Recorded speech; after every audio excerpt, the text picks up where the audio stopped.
You are now entering a dangerous liberty zone where God-given natural rights are held sacred and exercised. This is your warning. Tyranny, fascism, and censorship will not be tolerated. Ideas will be exchanged freely.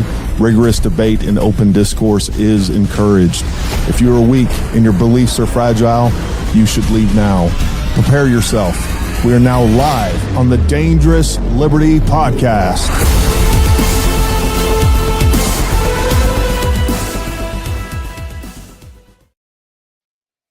All right, folks. Hey, welcome to another Dangerous Liberty Podcast. All right, we hope everybody's having a great Wednesday. We're just getting back from the XP Long Range Academy, so it's nice to be back home, resting up and recovering just a little bit. But we got a great show for you tonight. Can't wait to talk about what we're getting ready to talk about with the gentleman that we're getting ready to talk to. But I want to say hi to everybody out there. John Rollins, William Gittins, Willie Everett, good to see you. Mike Henn, Chris Fahey, John Wash, Lori Matthews, Checkmate, and Jeff Johnson, Otter 114, cool stuff, and many more. If you guys are just tuning in, make sure you guys say hi.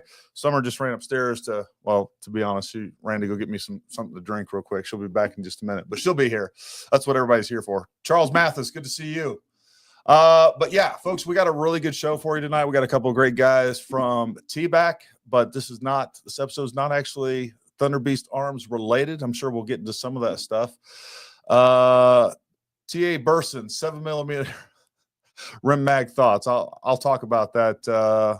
Bring that question up toward the end. We can talk about that. We were actually just kind of talking about some different cartridges with the guys from Thunder Beast just a second ago.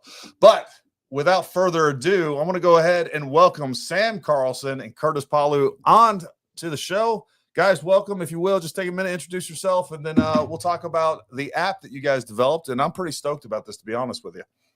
Yeah, my name's Sam Carlson. I work for Thunder Beast Arms. I do a lot of our marketing, social media, sales, go to demos, go compete, PRS, NRL, and ELR matches. And I'm also a match director for our local league and the PRS regional series.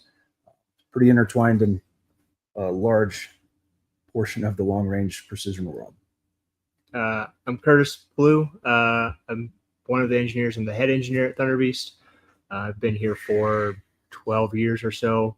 Been into the long-range shooting and competition stuff pretty much the whole time I've worked here, which kind of led Sam and I to needing assistance in maintenance and tracking and components and all that stuff, which ultimately led Sam to having the idea for an app to do all of that for us.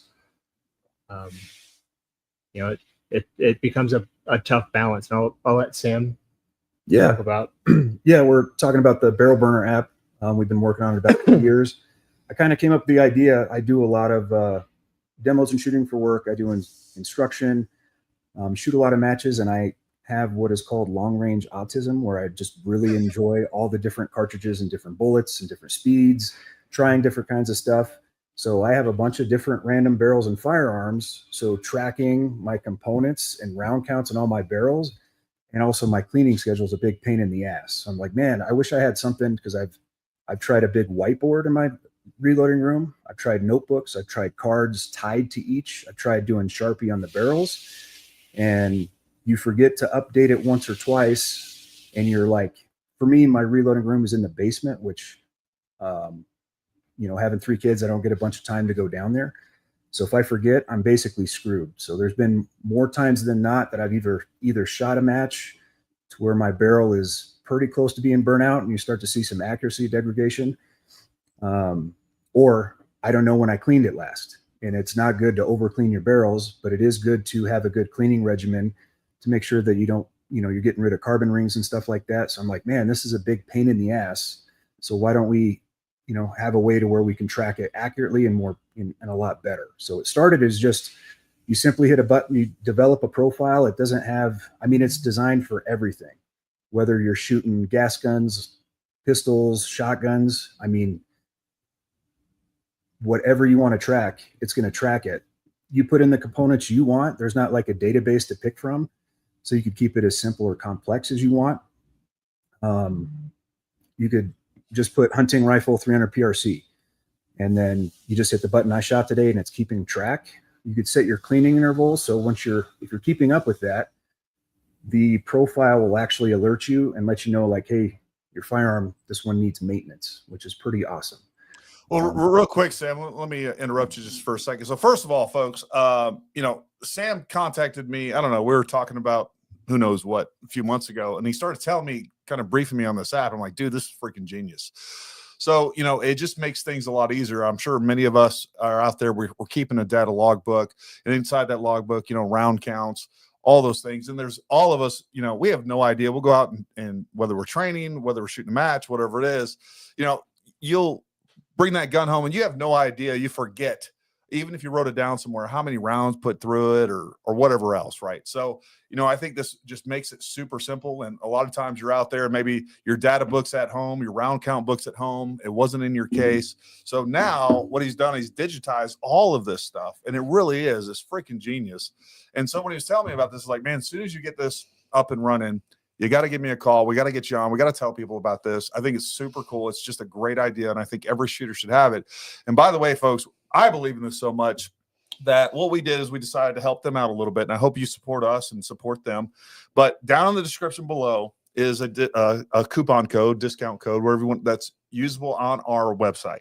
So what we want to do is we want to kind of supplement the cost of this for you guys. Support them, get this thing up and running, tell your friends about it. But down the coupon code is down in the description, rather, is the coupon code Barrel Burner. All one word. You can use lowercase, uppercase, doesn't matter.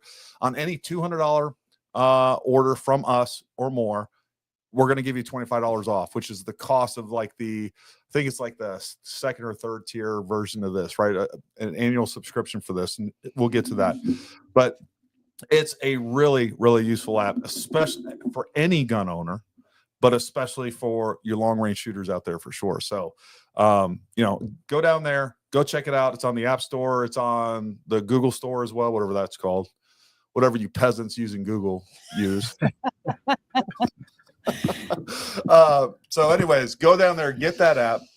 And again, next time you place an order with us, you can use that code. It's good for one time. All right. I've been spending all day with our web guy to make sure this works, but it's good for one time. There's only like 2 or 3 items that is excluded from this. Very, very few items. I'll just tell you, one of those things is the Fire 4000. If you're getting that, it's not going to work because we have a huge ledger of paperwork that we had to sign with them to make sure that we're not giving anybody, including military, law enforcement, or anybody else discounts. They just don't allow it. Anyways, there's that. So that's kind of where we are with that. So Sam, what does this track? It tracks cleaning. What other, obviously the round count total for the gun. Yeah. So ideally barrels are going to be the most important part. But there's an option if you want to track the action, just because, eventually an action, like the lugs, can wear out. So it's kind of cool to see how many rounds you put on an action. If you have a trigger, all triggers fail. I don't care if you swear by Bix and Andy, Trigger Tech, Timney, wherever, all of them fail. So it's kind of cool data for me personally. If something happens and I go to send it back to them, I have an exact round count to give them. Be like, hey, I purchased this on this date. I have this many rounds through it. And now I'm having hang fires or, anything that can help in that process. So that's what really started it. And tracking suppressors. Suppressors needs maintenance as well. So it's really cool to put a cleaning regimen for those. Just like you guys have a bunch of our Magnus suppressors on order, we recommend cleaning those about every 500 to 600 rounds. So you need to keep up on your maintenance. So this app really helps that. That's originally the meat and potatoes, but we've gone a little bit deeper into it to where it's now tracking whether you shoot factory ammo or reloaded ammo. It's actually tracking your reloading components. So if you load your primers, powder, bullets, and brass, it'll even track your brass firings. So if you do the I shot today button and you have an 8-pound jug and you have no idea what's left, well, if you've been using the app, it's going to tell you have 3.926 pounds of H1000 left or whatever, which is really nice to give you an exact number. It doesn't account for spillages, of course, but it's giving you a really good reference of what powder you have left, as well as your primers and bullets as well. For me, when I started this, I didn't have a lot of money, so I could only buy like 100, 200 bullets at a time. Normal people in the competition setting, they're going to buy enough bullets for that entire barrel, and that's how they kind of keep track of it. I like to try a bunch of different stuff. I have to buy my bullets here and there, so this really helps me keep track of that a lot more. Yeah, the ammo and reloading components literally happened because it was like 10 o'clock at night on a Friday. I was going to shoot a match. We're coding this app, and I reach into my ammo can for primers, and I just do one of these. Like, oh no. So the night before a match, I'm busting out, swapping primers to something else, showing up to a match with a load that I have no idea if it's going to shoot because I've had to change it at, 10 o'clock the night before the match starts. Whereas if I had an actual inventory, I would have known that I was out of that primer. Mm-hmm. And that's also what's kind of nice is with every component of this, the app user, you get to set what you want your alert threshold to be. So like if you have 50 hunting bullets on the shelf, you're probably okay. If you have 50 match bullets on the shelf, you're in trouble. Yeah. Right. So you can set those alert thresholds for each of those components to whatever you need them to be. We tried to, the upside of us making this a sandbox app where you can conform it to whatever you need it to be, you can literally get it to track your info exactly and your data, and you can run your data and your maintenance exactly how you want. The downside of that is nothing is pre-populated. So when you open it up, the app is completely blank. You have to go in and you have to define all of your actions, all of your triggers, all of your optics, your barrels, all of your reloading components. And like Sam and I run our brass differently. I run the 5-gallon bucket method where I just load brass and then it goes in a 5-gallon bucket. And then when the bucket A is empty, I start pulling from bucket B back to bucket A. Sam takes individual 100 rounds and labels them with a lot code. So we had to make the app work for both of us, which makes it kind of work for anybody. The way he does his ammo it's interesting, but it's completely different than how I do it. Yeah. We did a tutorial on it. Just that way you could track firings. This last season, I was shooting some 6.5 alpha brass that is up near like 20 to 22 firings. And I just started to get some issues with it at the beginning of the year. So to be honest, I didn't know I was at that many. I was just assuming like, I'm probably at like 10 or 12. Well, looking back, come to find out I was at a lot more firings than I thought. So if I would have had the app, this would have prevented me, which grand scheme of things, went to an event that, some crack cases caused me a couple points, which isn't a big deal. Well, that's enough to knock you out of the top 10. Yeah, it's crazy going to any of these long range matches. If you're, 1 point can stop you from being on a podium or not. Yeah. Yeah, absolutely. And folks, I'm not being rude. I'm actually looking through the app as we're going, but you absolutely can do all these things, T.A. Burson. So now I'm just here in my ADD mind. How are you supposed to pronounce it? Tab Burson? T.A. Burson? Tab Urson.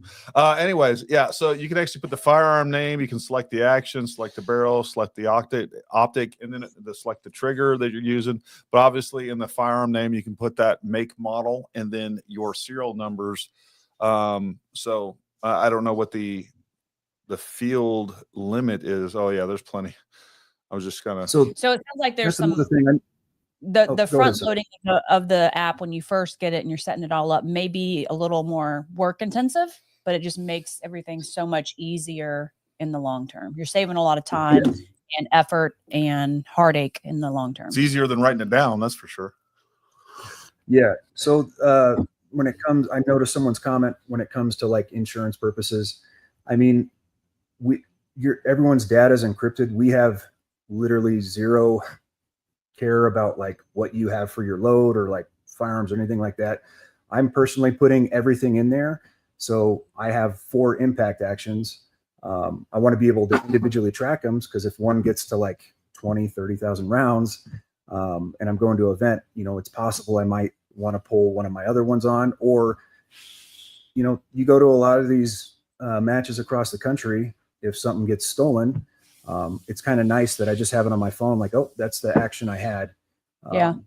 attached to that firearm. So it's totally user choice. I mean, we created this, for the user to use it to the, full extent. That's actually really cool. He said it's Tim, by the way. What's that? T.A. Burson. All right, Tim. Tim. Start putting Tim in your screen name, weirdo. I'm just joking, Tim. Thanks for clarifying, buddy. Yeah. So you guys just go download that thing, and like I said, the next time you place an order with us, again, we're going to square you away. We're going to give you a discount with the equivalent of that. Talk about the different tiers, because I noticed you had some different tiers in the different levels essentially that you can purchase with that app, what they do, and kind of take it from there. Sam? So the app's free to download, and the free version, you're going to get basically one profile. So one of each, right? One barrel, you can find one firearm, you can track one suppressor, and I think one factory ammo. When you go to a subscription, the basic subscription is kind of the mid-tier. It's going to unlock 3 of everything. Then you can do reloaded ammo. And then premium is going to be unlimited everything. The other thing that you get with the basic and the premium is when you kill a barrel, you can hit the barrel's dead button and confirm that it's dead. And now you have a database of historically every barrel that you've killed. So when you go to your gunsmith and you spin up a new 6-dasher, you can look and go, okay, the last 3 barrels from this gunsmith have lasted 3,200 rounds on average. You can kind of get an idea to map how long that barrel is going to go, right? Or if a barrel gets close to the end of its life, you can look at how long does my 7-mag barrel last? Well, the last 2, they died right at 900 rounds. So you have that database there historically to go back and see how much you've shot.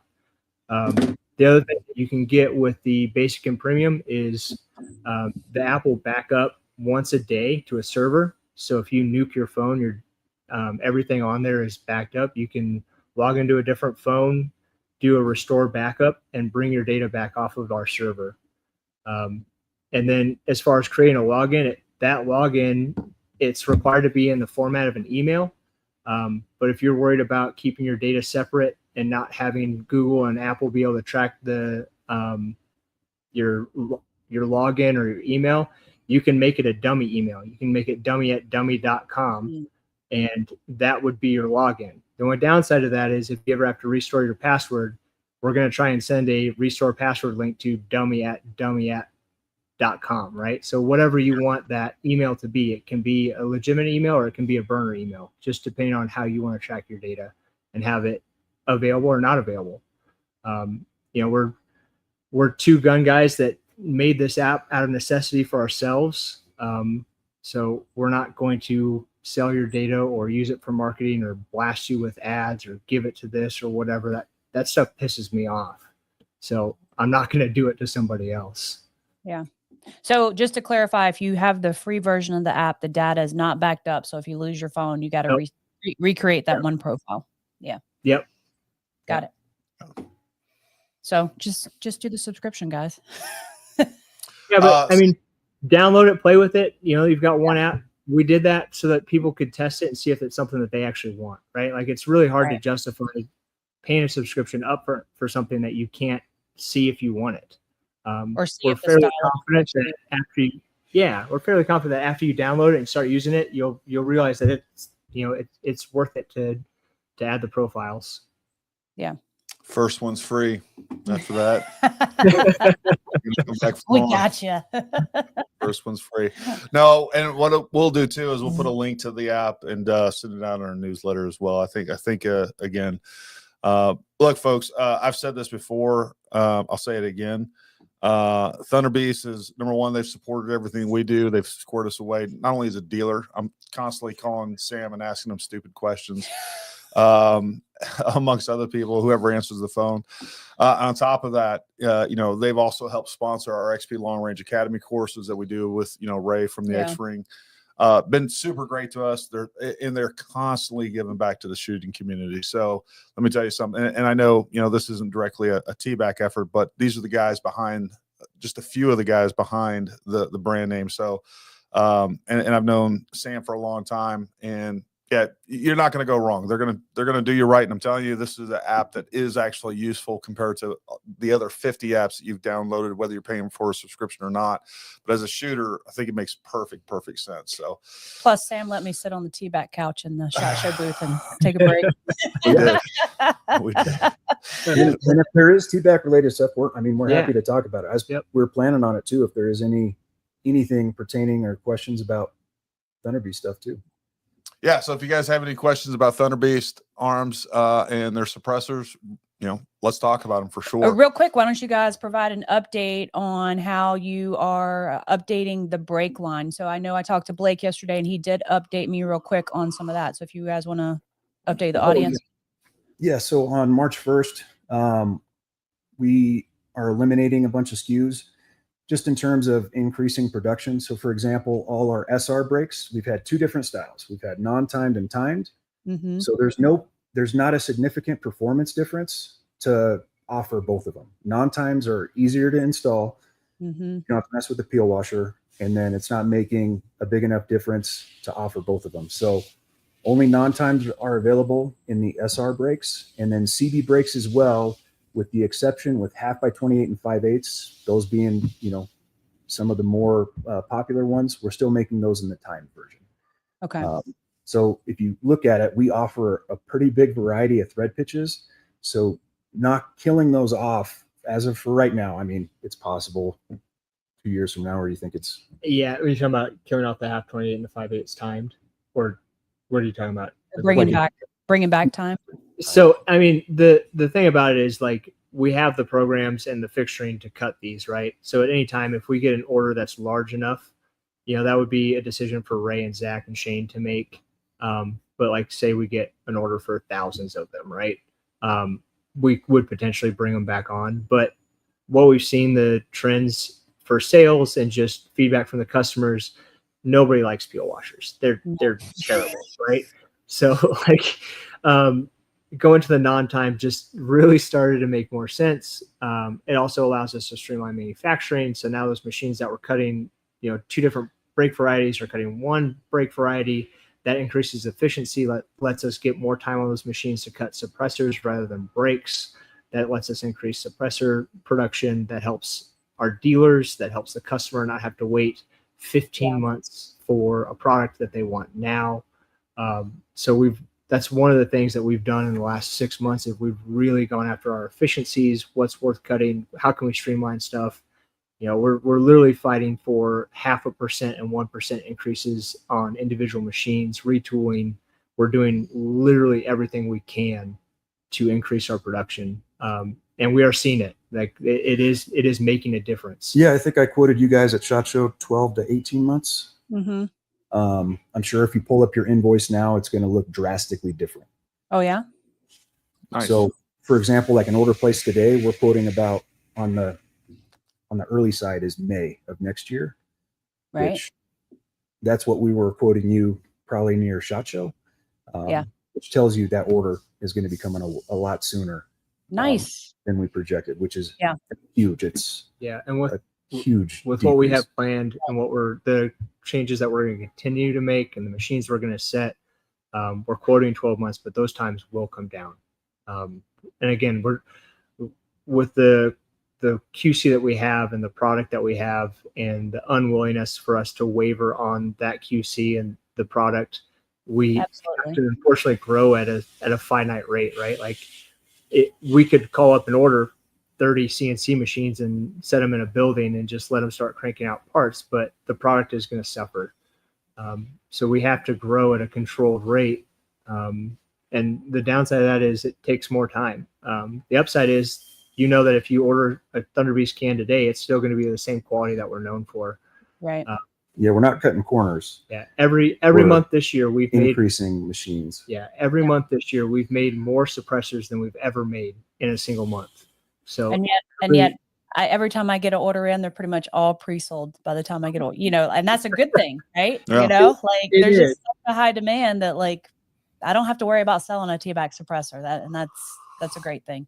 Yeah, the backlog is a really nice thing for us because it lets us project. But when our backlog gets to where it's been the last couple of years, it's it's stressful for us, right? Sure. It's stressful for me as the, as an engineer, because it's, we continue to do R&D and develop science and new products, but you can't, it becomes I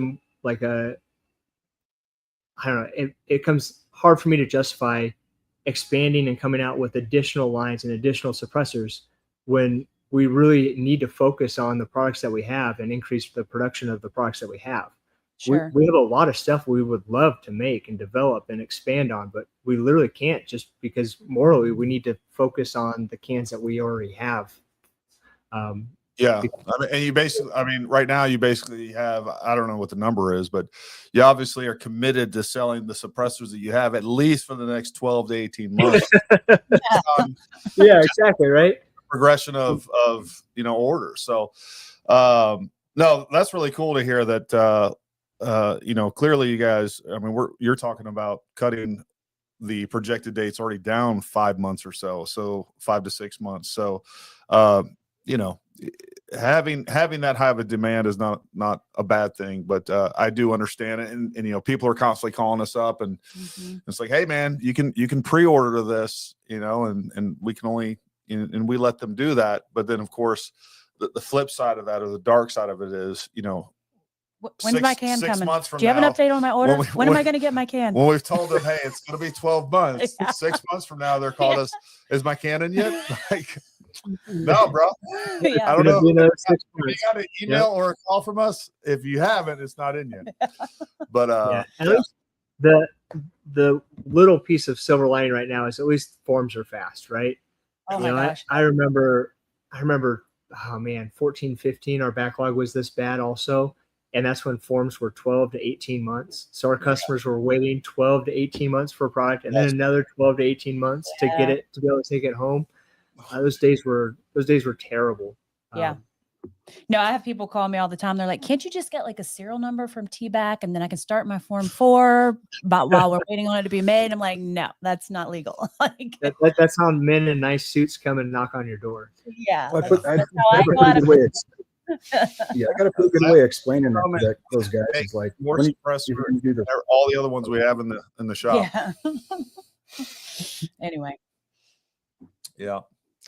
Speaking of, I do have one Magnus RR in stock at the store, which is mind blowing. What is it? It is a 375. It's a 375 cal hub, but with no hub.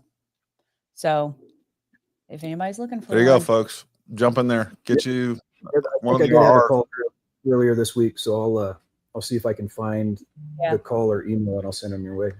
I think I have it listed on your dealer stocking thing, which is a very handy feature for your website. And I've had customers call me and they've scrolled through all the dealers and they're like, I'm pretty sure you're the only dealer who actually updates their stock on T-Back's website.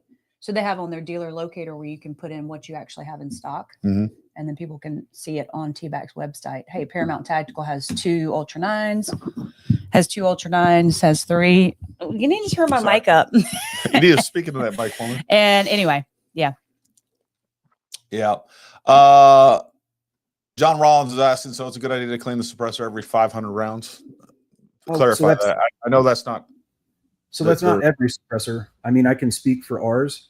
Our Magnus line, which is a 1.8 inch diameter, and the way our engineers designed it and how it suppresses so well is it traps the gas, meaning that it could collect.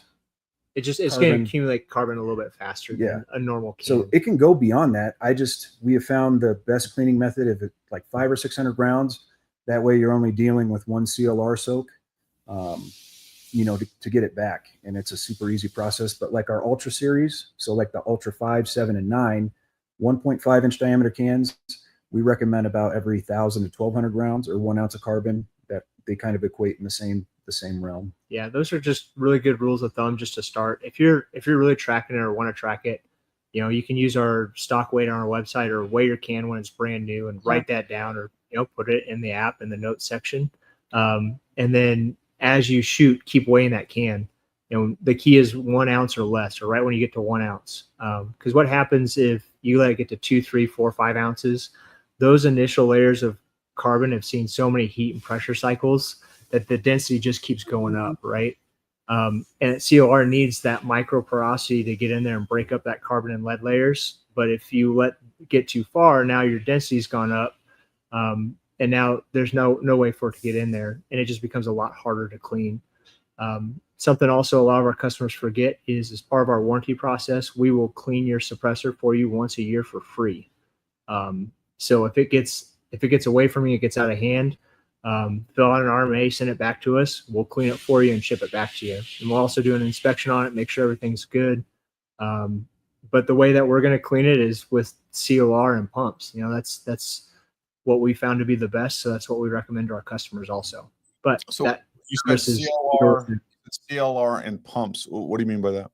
So for the R&D cans, specifically for Ray's cans, because cleaning gets away from Ray really bad, just because he does so many demos. I use a peristaltic pump, and you can go on Amazon and buy a cheap, crappy Chinese one for $50-$60.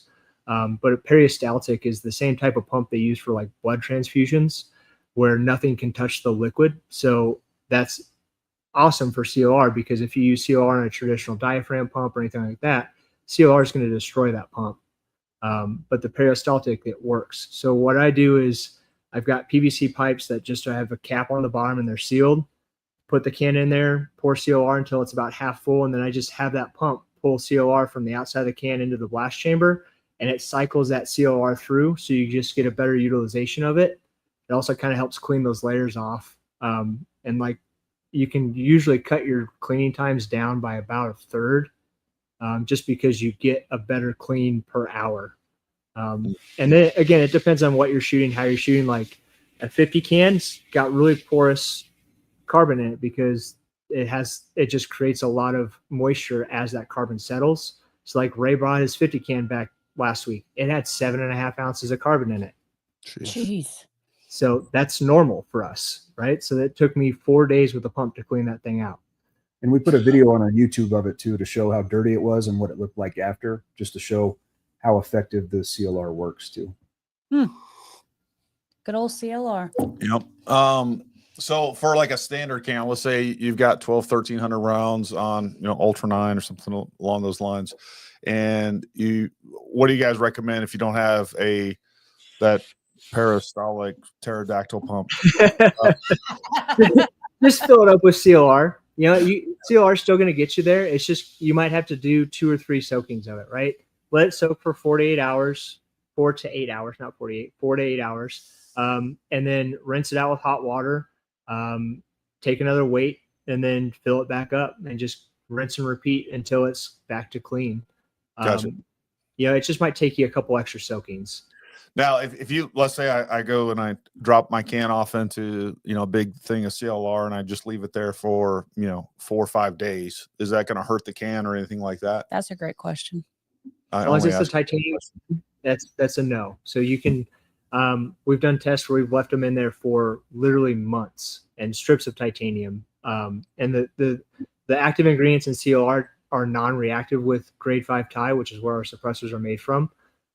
You have to be very careful with stainless steels. Some of our anyone has a stainless steel can or any can that's not Thunder Beast, please contact that manufacturer before you put it into CLR.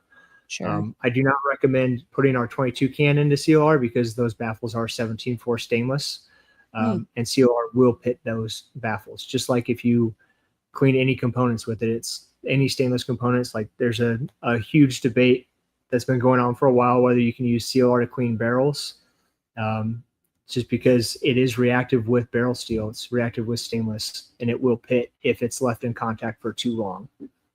How does that affect, so say you left it or what, how does it affect the finish on the outside of the cans? It will eat the CLR. The Cerakote? The Cerakote. I guess that's, it depends on the individual user, whether that's important to you or not, how your can looks. Sam and I tend to beat on everything pretty bad, so the Cerakote finish isn't as important to us. Well, I've got like a 50-50. I've got like a 50-50 response on that. So I clean a lot of my own personal cans and demo cans where they're fully submerged, and I'm soaking them 2 to 3 times for that 4 to 8 hour window. I haven't personally had one that the Cerakote has been eroded or ruined. It'll Sure. be discolored, but if I just get like a rag and some like alcohol, whatever white or black residue, I can just wipe off. Okay. But it has been reported that it can. So just to, just in case, we try to just let people know that it can erode the Cerakote finish. Yeah, if you're worried about that, you can, and you have a non-RR can, an earplug in the end works really well to plug it, and then just be very careful as you pour it in and fill it right up to that first baffle because it will bubble up and over. If you have an RR can, there's some people that are making thread-on plastic caps to seal the end that you can buy. What's Austin's company's name? So it's Left Edge Prints, but the only place you can get them is West Elk Precision. It's from a fellow competitor of mine, Jaden Miller. He's developing quite the name for him in the gunsmithing world. And then if he's at an NRL Hunter match, you better plan on getting second or third place. But yeah, he's making caps that just thread onto the end of the RR can, so then it seals it up. So if you're worried about the Cerakote finish, you can just have the CLR go on the inside of the can and not have it spill out over the outside or leak out the end. Yeah.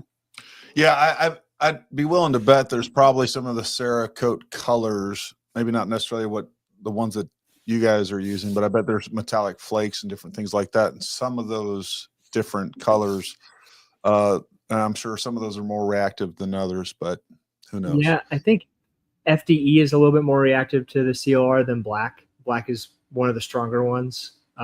It is kind of interesting how the different paint colors from Cerakote do have different finish quality over time. The FDE tends to fade with heat worse than some of the other colors too. Mm-hmm. Yeah, no, and by the way, I mean, you guys should be putting a freaking cover on those things anyhow. Go to Paramount Tactical and get yourself a can chap made by Nick, which I know you guys are good friends with Nick as well. Yep. Great suppressor covers for any non-semi-auto, especially if as long as you're not going to burn them down. Which we've had some issues with that. Yeah. Nick was one of our beta testers for the app. Oh, nice. Cool. Oh, that's cool. Yeah. He was our Zico rep, and now he's doing the scope chaps and can chaps full time. So yeah, we did a video on the scope chaps and can chaps, but it was like, I was like, hey Nick, I'm getting ready to post this video. Like, what's your lead time so I can finish that up? He's like, like 2-3 weeks tops. We posted that video. He called me up about 2 weeks later. Like, Gary, you got to pull him down off the site for a minute. We sold the shit out of those. They're great. I mean, current lead time is 6 weeks, by the way. So, yeah, that was good. And then not long after that, he was doing that full time. So we're really happy for Nick, and he's doing what he loves, or at least working for himself. I don't know if he loves it or not, but he's working for himself. Maybe he hates sewing now. Yeah. Oh, that's cool. Now on the RR cans, is that the brakes on the end of those? Are those titanium as well? Yep. Okay. Yep, so they're titanium with a PVD coating. Oh, okay. So there should be no additional concerns with CLR on those whatsoever. Now I've had the same one submerged I have one of the prototype RRs that were like one of the first ones coated, and that's been cleaned a lot, and there's no discoloration or anything like that. It's still black and beat up. That's cool. Yep. Like I said, folks, go download the app, try it out for free. And once you see how good it is, go ahead and subscribe to it. And then again, you can come get a discount that's going to pay for it off our website. So what's on the horizon for suppressor technology? What are you guys thinking on that? Got some really, really awesome tech that Solon and I've been working on for years that we're hoping to kind of start leaking out here in the next year or so. That's the other advantage of us having such a backlog is we get more time to develop stuff to the end point, right? There's not a rush to get it out. Case in point, the 22 takedown Gen 2, right? Like we took length and weight out of a can and didn't give up any performance and gained a little bit in some areas. we're able to really take our time and fine tune that 22 takedown Gen 2 to make it really, really awesome. And now it's, it punches up a weight class, right? So it's for its length. If you look at where it meters and how it performs, you have to go to a lot longer can to get similar performance from other companies. So we've got some other really cool tech that we're hoping, we're literally about to start cutting more and expand it and see if it can track. But that's going to be at a minimum probably a year before we can really show it, because if we want to come out with this, that's going to motivate us to increase our production time, right? Or increase our production to get our lead times down so we can justify coming out with more stuff. Sam and I at the EOR matches this year, we were running some prototype stuff from Thunder Beast just to kind of get a feel for it, to see if it was something we wanted to pursue. And now that's going to also go into some expanded beta testing. That's pretty cool. If we can go shoot EOR matches and both do fairly well in them, then we probably have a decent product. No, that's really cool. And the other thing, this is something, I just recently started carrying KGM suppressors as well. But, one of the things I talked about during that video is that, we've always been the only company that we've been a direct dealer for because of, the cans that you guys have is Thunder Beast. And the other point that I made during that is like, there's a lot of companies, suppressor companies out there that spend a lot on marketing, and they're extremely well known. There's certain models, there's certain brands, and they've gained the popularity by with and through a shit ton of marketing, quite frankly, because I have some of those cans that are considered definitely the most popular. I don't even know if a lot of these cans are even considered, by anyone the best, but a lot of people own them. And they are trash, man. A lot of these cans, and you guys, Thunder Beast. I don't know that I've ever seen any real marketing, but you guys have come to dominate the long range world just by with and through performance and word of mouth. And it's like I don't know if that's intentional. I don't know if there's like marketing that you guys do that I'm really not aware of, but I just subliminal marketing. I don't like. You're not going to get. You may be able to get a can as good as T-Bag, but you're not going to get a can that's better. I mean, we literally have one can that's he handed to me. He's like, do whatever you want to do with this thing, but it will never go back on another rifle of mine. And I don't even, it's in the safe. It's a different brand. It's a different brand. Yeah. Different brand. Different brand. Make them all. Like, I had to send it back to him twice. He got shot off a gun twice. One of the times was while we were actually teaching a tactical carbine course, and you tend to lose school points as an instructor if during a demonstration your can goes flying down the range. I was like, nope, this is the last. And that was the second time. That was the second time that can had come loose. And I was like, oh, do you want me to send it back to them again? He's like, I don't care what you do with it. It's not going back on one of my rifles. Doesn't matter. It's a freaking paperweight. Yeah. But like I said, you guys have built a great company, and we've had Ray on here before, and of course we talked to him at SHOT and all the other things, and Zach's great as well. I haven't talked to him as much, but the RRs are just another step up. They've just been great. Yeah. I think what drives a lot of that is this is our obsession too, right? Like the owners of the company they built the company because they were competitive shooters. They wanted to shoot suppressed. None of the suppressors met their needs. So they literally made cans for themselves. And then other people at competitions were like, hey, can we get some of those? Right? Like it was built for themselves first, and then they just made extra for everybody else. And that spurred the company to start actually turning into a company to make cans. Right. And now they've hired people, within the different roles of the company that have the same obsession, like full disclosure, after we did the 50 can and we showed that we could do recoil and sound, the owners were hesitant to do the RRs. They weren't sure if it was even worth trying to develop.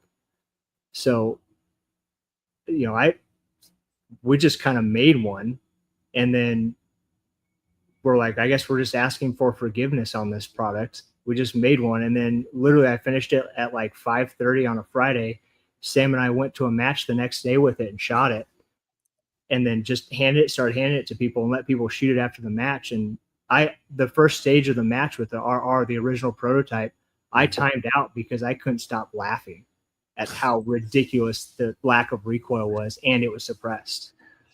Well, and at the same time, I started to notice, unfortunate enough, I shoot quite a bit. I'm doing a local match almost every other weekend and a PRS 2-day, every month. So I'm doing quite a bit, and I host my own match, which I usually shoot and practice for.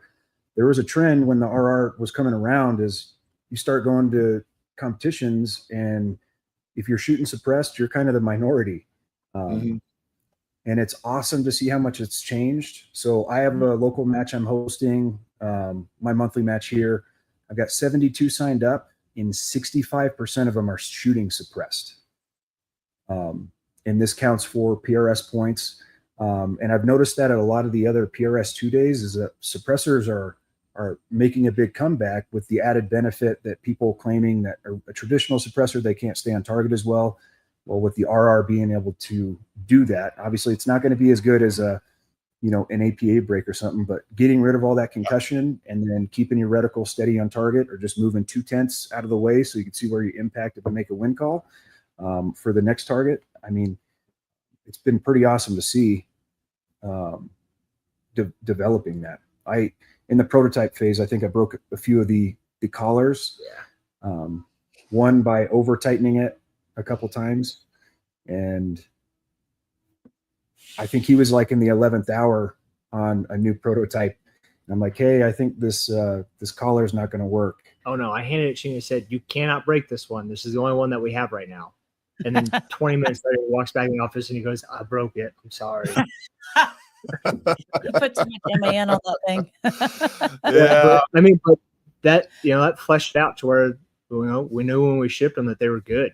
If we break it and we continue to try to break it and then we can't break it, then it's squared away and it's solid.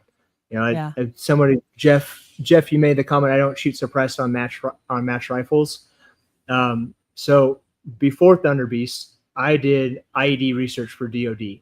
So I was looking at the protective side of it, right? How can we mitigate blast traumatic brain injury from IEDs, from explosives, from concussion on DoD personnel, right? So I did that for 2 years in grad school. And it's funny how much of that directly translates to what I do now.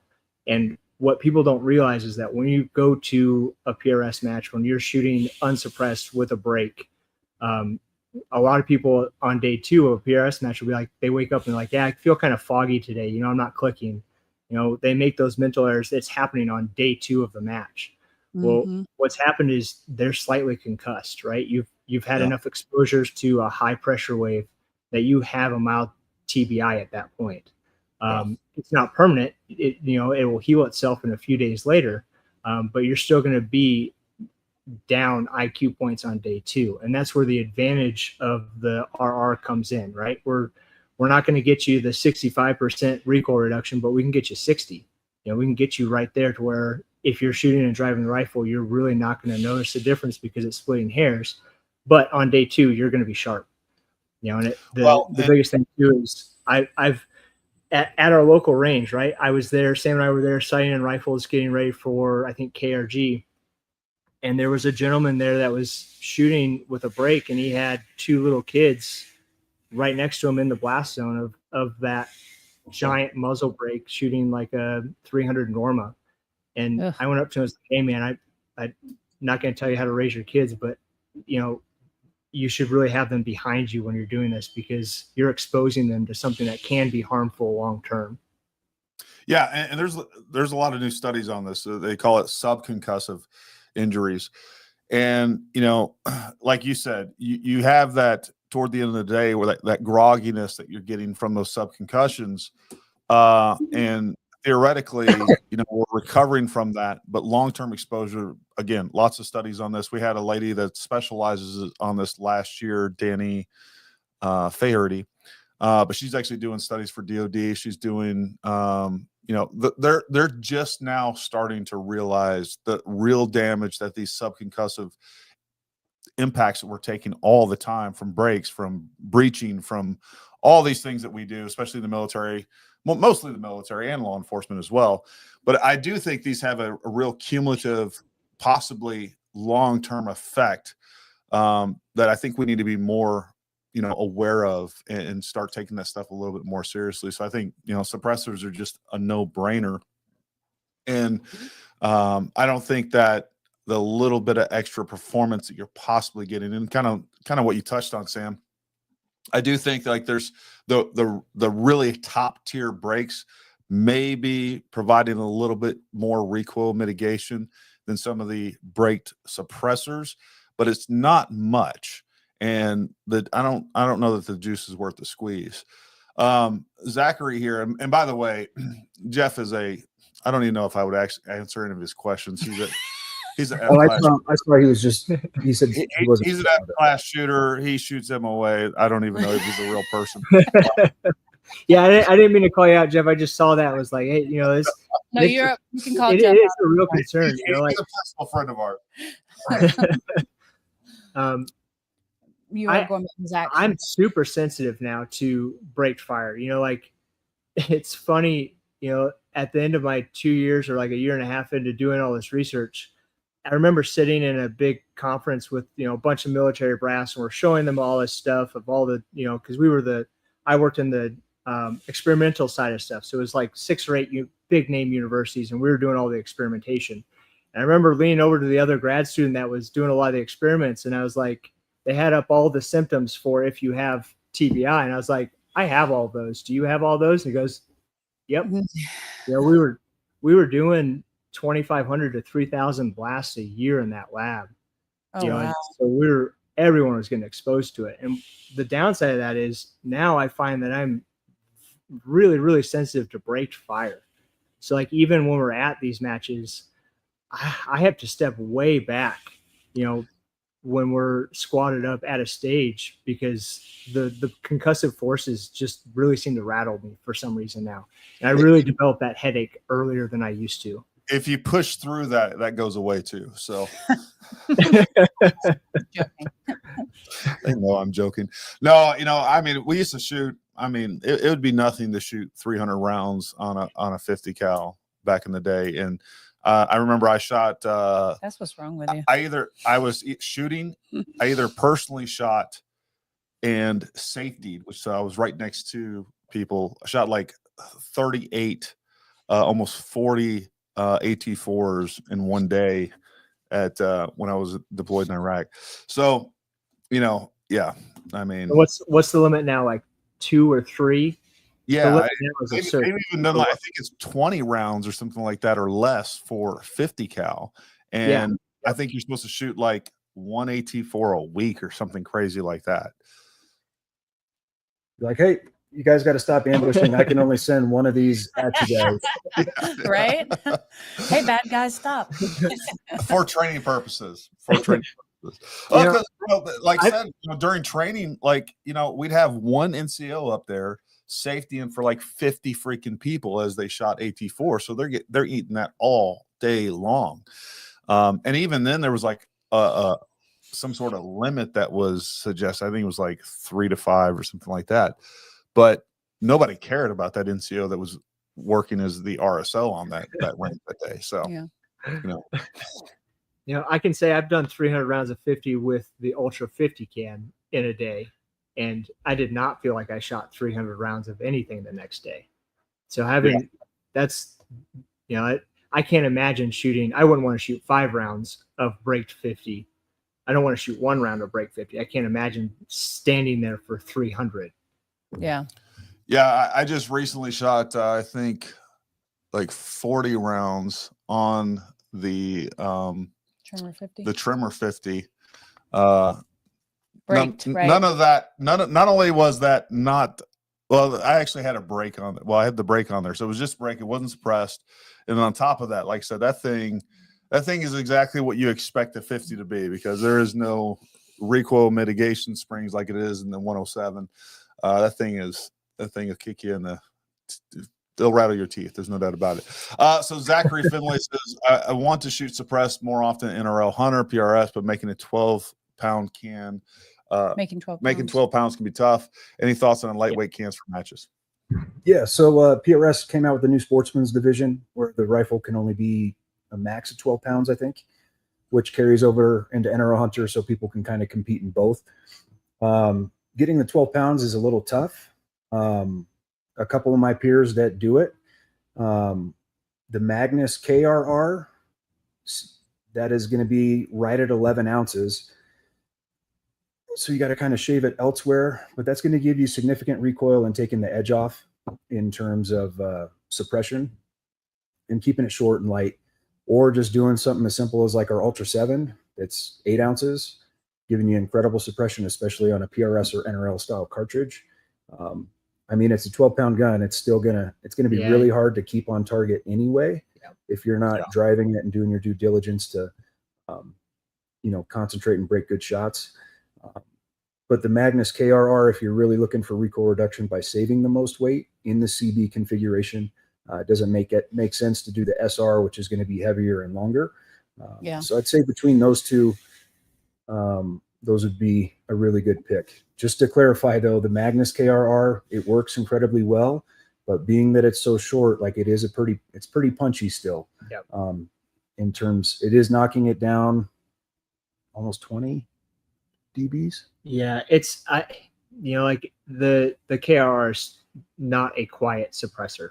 That's how I would just because there's no free lunch, right? That RR break, it works by it's reducing recoil, but it is pushing some of the sound back to the shooter. That's the downside of it. So just full disclosure, if you're looking at a KRR, just know that it's going to be a louder suppressor just because of its size. And the cartridge it is. I recommend Ear Pro on everything. Even especially where like we shoot so much. Even if I have a full length suppressor on, I'm still putting Ear Pro in just because it is cumulative. Like I joke with my wife that I've earned her yelling at me in 30 years. I want to be able to hear it. So it's a long term thing. You got to protect it. Back to the 12-pound rifle, guys that are running cans, they're able to do that, but they're building a rifle specifically for that. They're getting a titanium action. They're getting a lightweight barrel. They're doing, the lightest chassis, like a magnesium chassis from XLR, or they're doing a really, really light KRG chassis. You have to build those rifles almost purpose built to chase that NRL Hunter light. If you're trying to make that lightweight class or open light for NRL Hunter is got to be under 16, and it's already kind of tough to do that. And if you're mainly doing PRS or field matches, sometimes it takes more than just putting a carbon barrel on there. You got to find some other avenues too. And folks, for those of you we've been talking about how we've been standing up. We're going to be offering our own rifles. Those barrels are starting to get turned this week. And we just got a bunch of the Defiance actions, our gunsmith, which I'm going to talk about more in another podcast. But long story short, we're going to be offering the Paramount Custom Rifle Works rifles. Initially, they're going to be more like your standard PRS rifles. We're going to have a choice of chassis, but the goal with this is like 3 to 6 months from now, we'll be offering NRL and PRS field match rifles ready to go, that full package, meeting that weight class, whatever it is, if you're going for the 12-pound or the 16-pound. So that's one of the things that we plan on addressing.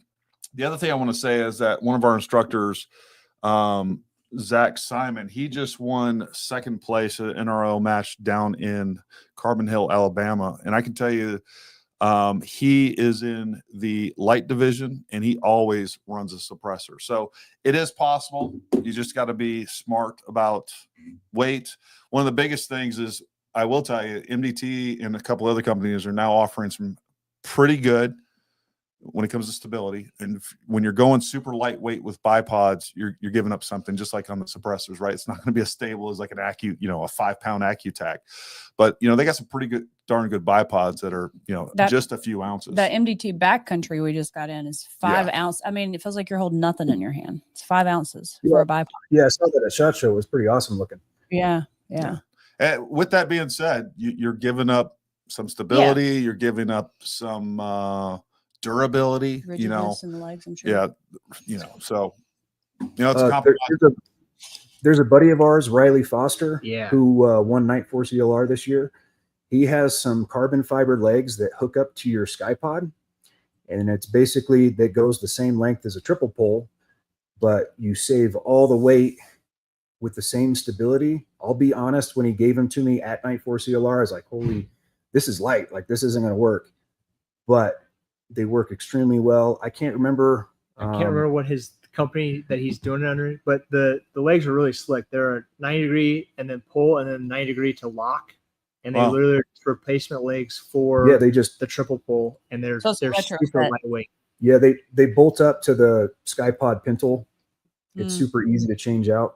I think he does pretty well at the NRL Hunter matches. So that's something that I've been looking at too, in terms of, saving weight on the NRL Hunter gun. Yeah. I wonder how that compares to the SkyPod lightweight as far as weight. I'm not sure. The advantage of it, though, is it's still getting you the height of the triple pull. I'll tell you what, if he's interested in having a dealer or doing some promotion or testing, if there's something that we'd carry, I do a video on it, we'd carry them. So give me his contact. Let me know if he's interested in us carrying them, and we'll help promote it, carry it, and all that other good stuff. I'm not going to lie. I have an Excel spreadsheet right now trying to figure out how to build, like what to put together for a NRL light hunter gun. It's tough. It's tough, man. Like, so having like a turnkey option to just go on and hit the click and buy button sounds awesome. I just think people should work out and just be able to carry whatever they want to carry. Exactly. I think they just need to get rid of divisions and everything. So what's your average just the chassis for something like you're building? What would your weight be on that? Just curious. Well, it depends on your barrel length, and I mean just the chassis. I mean, I shoot for Team XLR. I run the NV Pro for PRS, but I also have it set up. I just take all the weights off, and then I have a lighter barrel that I can throw on and put a Mark V on and replace my Zecos, which I really don't want to do that, but to make weight, I got to do it. And then it's right at like 15.2 with the triple pull and a Magnus SRR. So, which is pretty nice. Yeah. No, that was good.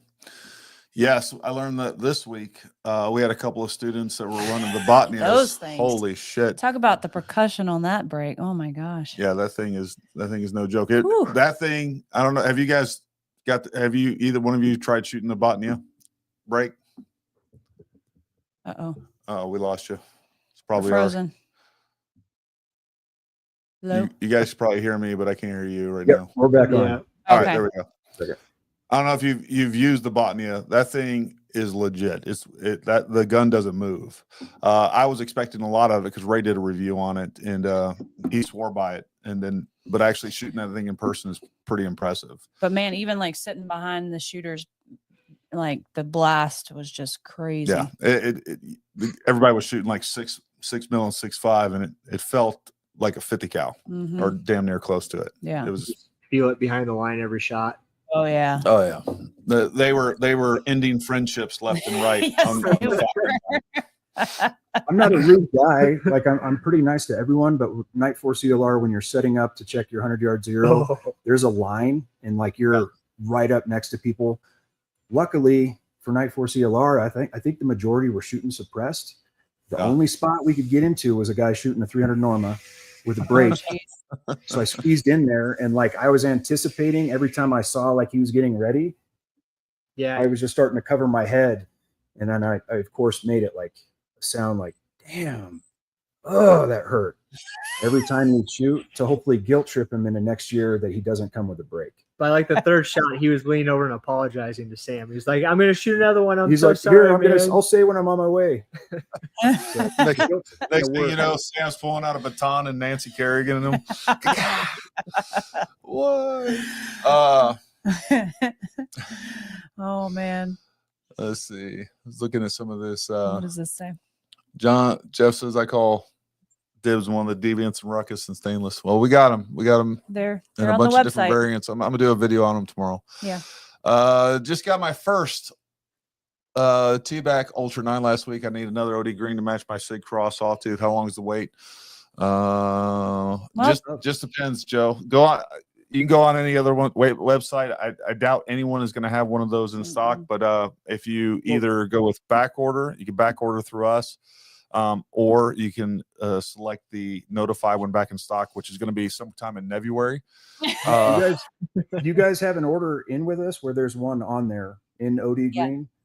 So probably I don't know if it's already sold or not. I don't remember. At this point, we put such a large order in at SHOT Show. I don't even have a clue what's on that order unless I go into the portal and look at the invoice. And I need to place another large order like that. For Joe, sure. what I can tell you for sure is if you go to our website, you order one, place a back order. You will get it. You will get it. Or if by chance you come across somewhere and you find one and you're like, hey, I bought it somewhere else, you can cancel that order. We're going to give you your money back. Yep. You know, no harm, no foul. Trust me, it'll sell. So we're not worried about that at all. So go place the back order. That'll be the fastest way that you're going to get one of those. That's going to be faster than trying to order direct with us because they already have a place in line. They already have an order existing in the system. If you order directly through us, you're going to go to the very bottom of the list. So it's going to take longer. So you might as well just go through Paramount and just order it through them.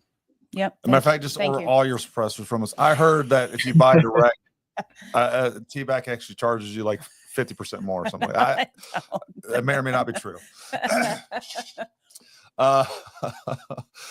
Yeah. So anyways, go order there, put a back order in. We'll take care of you. I promise you. Find it somewhere else. We'll refund your money. We're going to treat you right. Let's see. He said it's in the cart. There you go. David Hannon said, am I on the list? You're always on the list, Dave. Dave, you're always on the list. On all of the lists. All of the lists. Yeah. Dave, I got you on the list for so many things right now. You don't even know. We probably need a fresh list, Dave. There's lists that you're on that you're not even aware of. No, Dave buys a lot. I mean, he's bought like Dave's a great customer. Well, you know what? I'm not gonna put his business out there, but he spends a lot of money with us, and we try to take care of him. Yeah. I'm on the summer. Where's my trigger list? Your trigger is in the mail somewhere to me. I do have tracking on it. It's just probably it'll be here tomorrow. I'd hold on to it for like another week, right? just to make Jeff sweat a little bit. No, there was something else I was going to say when I was thinking about Dave. Oh, we got some Collis 5 to 40 in inbound finally. There you go. Yep. There you go.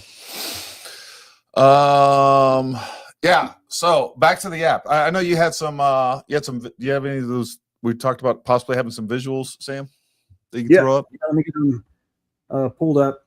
So I like to overthink everything.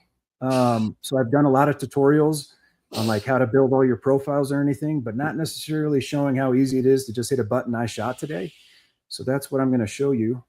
Where can we find all those other tutorials that show how to set up profiles? They're on the app itself. Okay. So, but they do have. You also have a YouTube video as well, right? Yep. So we have a YouTube page with all the tutorials. Our website, barrelburnerapp.com. They're going to have the tutorials as well, and it'll have I've been making a list of all our beta testers because they're from all different backgrounds, and they're all guys that shoot a lot. So it's pretty good. Yeah. If you go to downloads, shot today. But we're going to have to do to this. Or email. I can just drag it to it. Okay.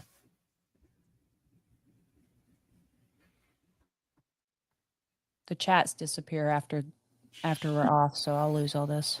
Well, and on top of that, the other thing I'll do, folks, if you're watching this, I'll put these links to these different resources down in the description as well. So their website, their YouTube channel, where you guys can go check that out. But definitely the best thing to do is download the free version of this and go through there. And then if you need additional tutorials, we'll have those resources available to you as well. Got the video there available. Add to screen. Yep. Let me waiting on you, Gary. Waiting on you. Sorry. This is just a quick screenshot, the screen record.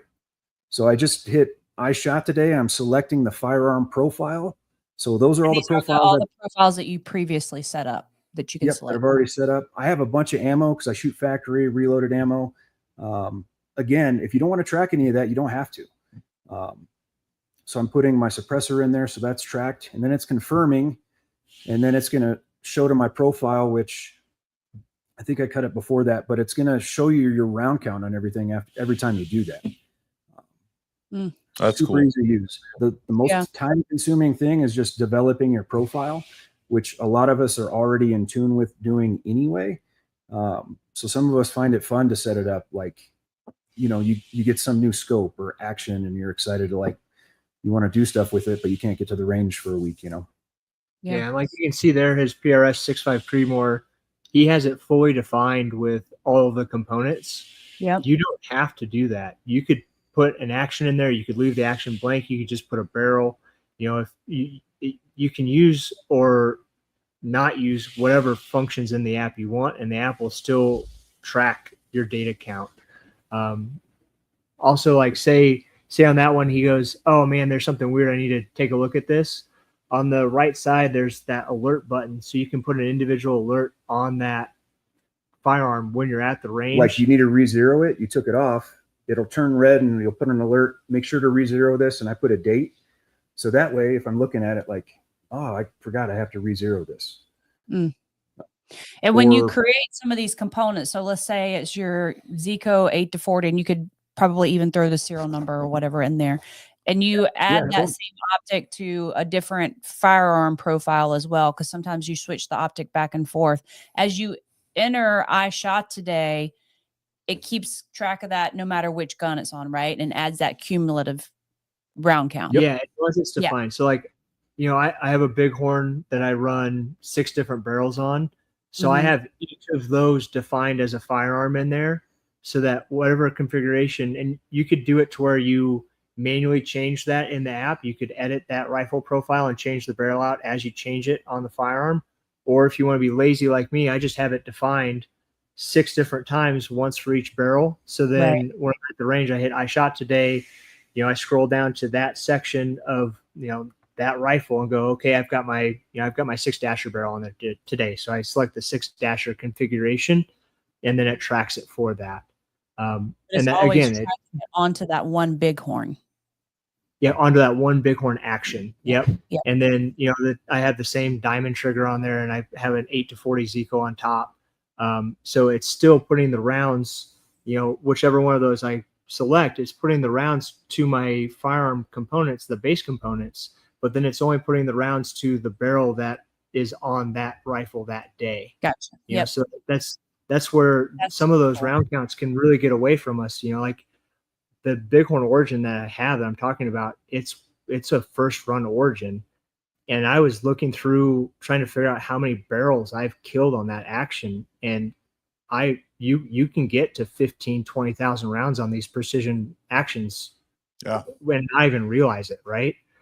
Because I pulled the original bolt head, and I was like, man, I've wore through the coating on this. That's weird. I don't have that many rounds. And then I went back into my notebook and started flipping through all the barrels that I've killed on it. I went, oh man, I've got a lot more rounds on this than I thought. That's a cool thing. I have another presentation to show when it comes to the barrel portion. Let me pull it up here.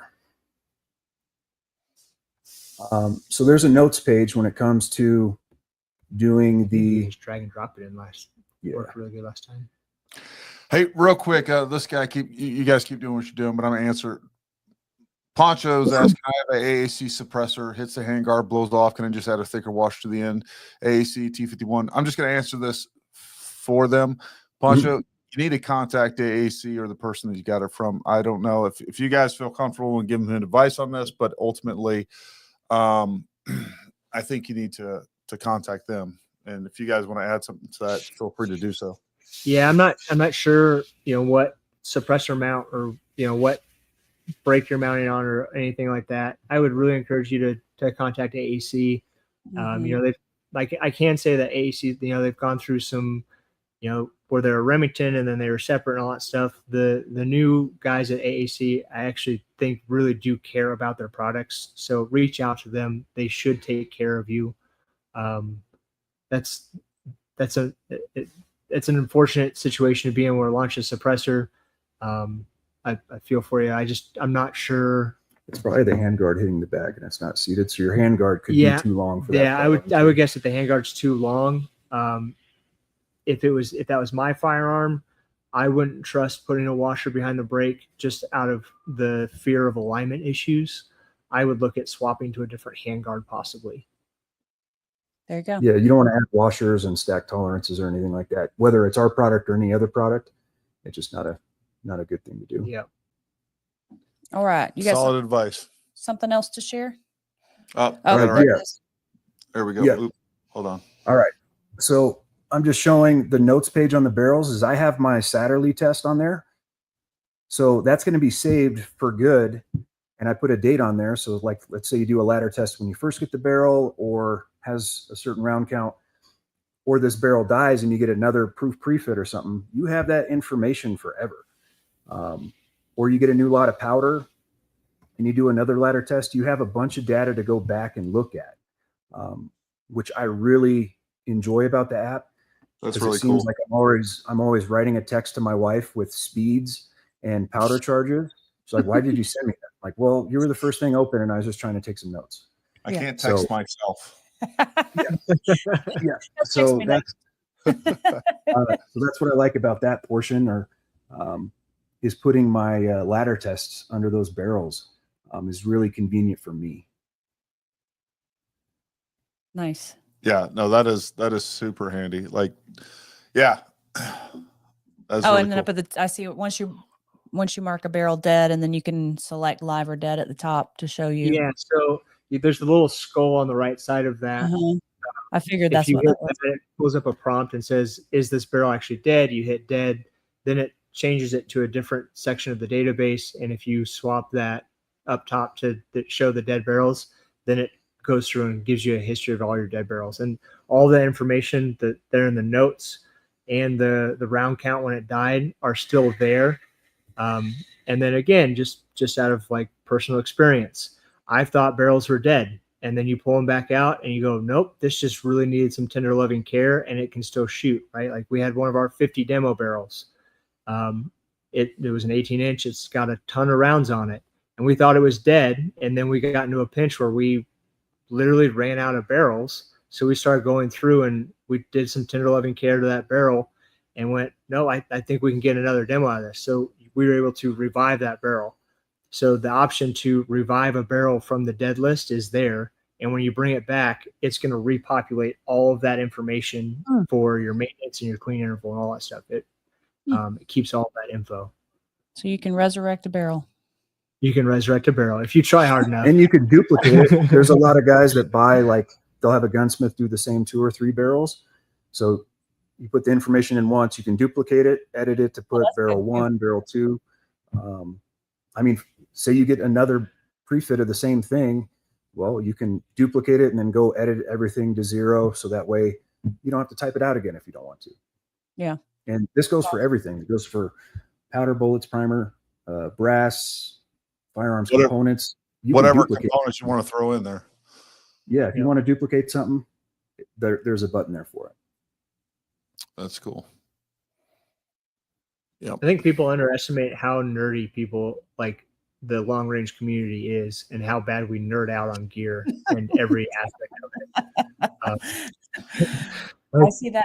Well, there's the stuff you nerd out on, and then there's also the part of you that, like, next thing you know, you've like shot a bunch of rounds in your barrel you didn't keep track that day, or you wrote it down somewhere and now you can't find your number.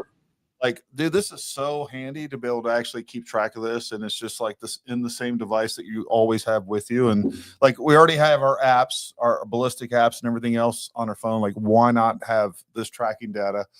I mean, it's awesome that you guys thought of this, but honestly, I'm surprised it wasn't thought of before, and definitely not at this depth. I mean, it's, kudos to you guys. This was definitely something that was needed. Quick question for you as far as like housekeeping stuff. So let's say you somehow lose your subscription or your card changes and you forget to update it, and so your subscription doesn't renew for a month or 2. Is that data backed up to where if you end up renewing your subscription, say 3 or 4 months down the line, it'll come back, or does a lapse there? You just lose the data.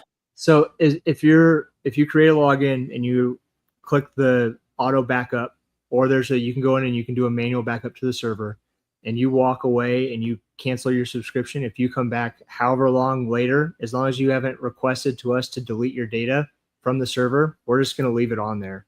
Okay. So if you re-log in and you remember what your login is, you log in, you hit restore backup, it's going to pull that back down off the server. Nice. And you just start wherever you were at that point when Wherever you left off. walked away. Yep. All your stuff should still be there. Obviously you're going to have to re-update, your components and quantities and all that stuff, but your base data should all the actions and all that stuff should still be in there. That's cool. Yeah. I have to hire a secretary just for my spreadsheets. So a lot of our beta testers, they had pretty in-depth Excel spreadsheets, and then literally their words is they said like, this just got rid of all that for me. Yeah.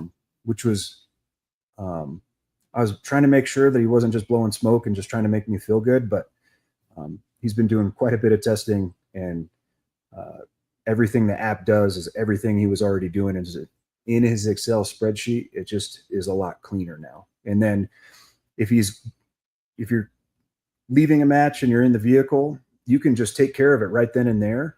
Versus like for me, if I get home and drop my gear and I accidentally forget to put it on my whiteboard or my notebook or open my computer, well, everyone's phone is always on them. So you could just be on the couch like, oh, I forgot to do my rounds. Well, it's right there. So a higher chance of entering your data and not forgetting with this method. Yep. Folks, if you haven't done so already, make sure you hit the like, subscribe, all that good stuff. Josh, I know you, I saw when you came in here. So it's not, well, number one, you can download the app's free.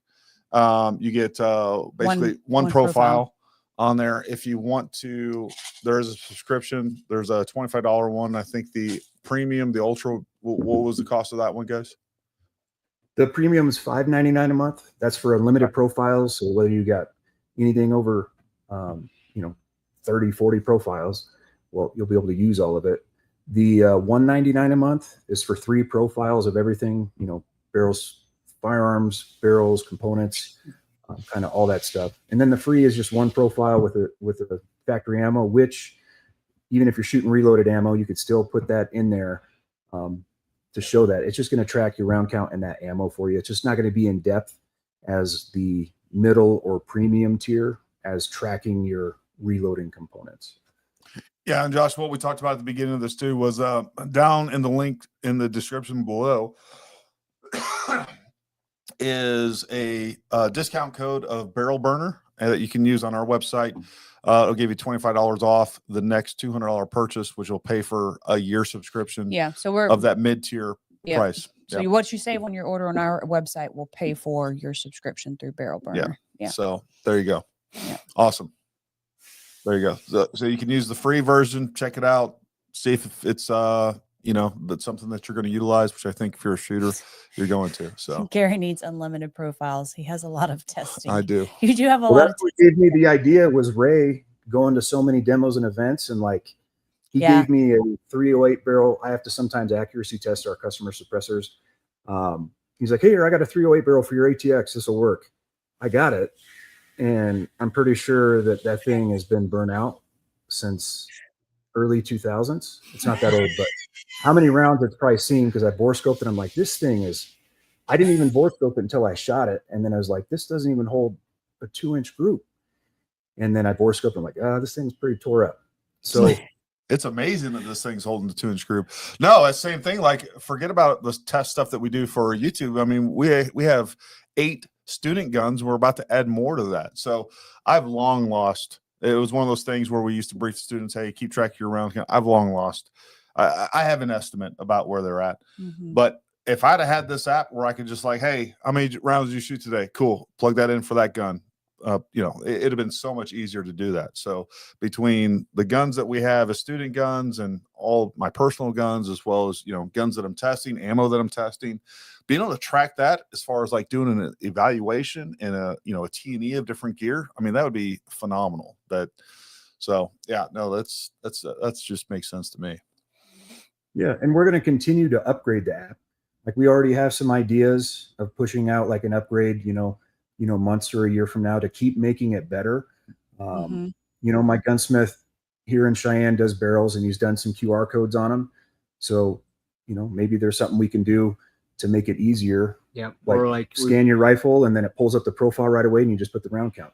Yeah. Oh, that'd be cool.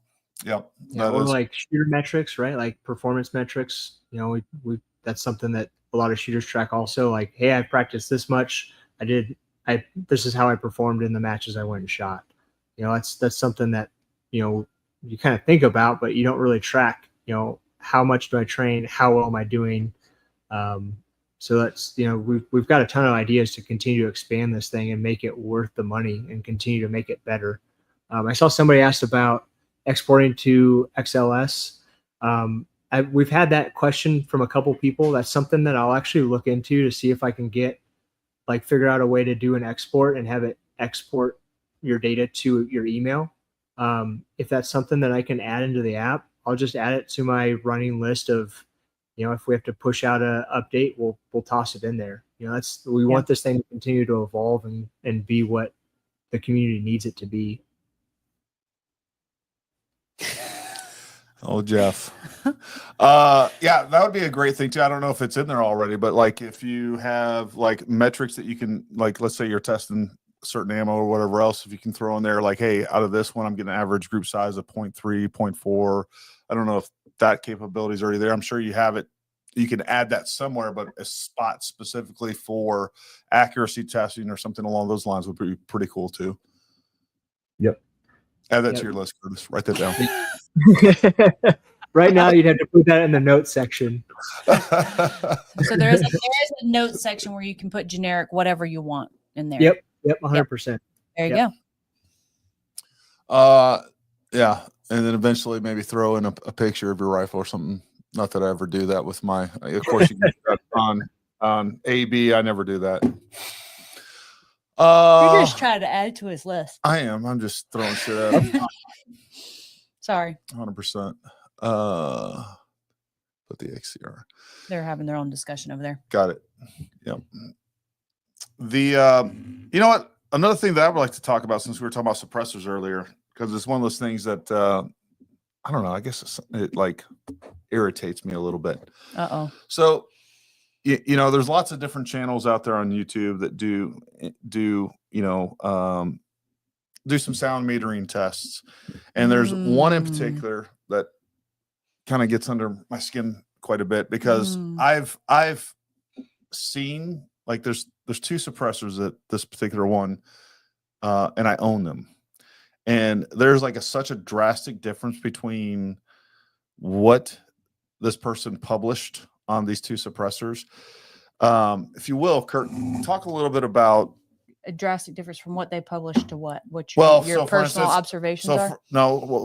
For instance, we have a suppressor that's metering significantly below this one, but in real world testing, like this suppressor that's supposed to be louder sounds a lot quieter than the other one. Gotcha. Okay. And objectively so. And of course, you know, there's the actual decibels, there's the duration, there's a lot of different things going on there.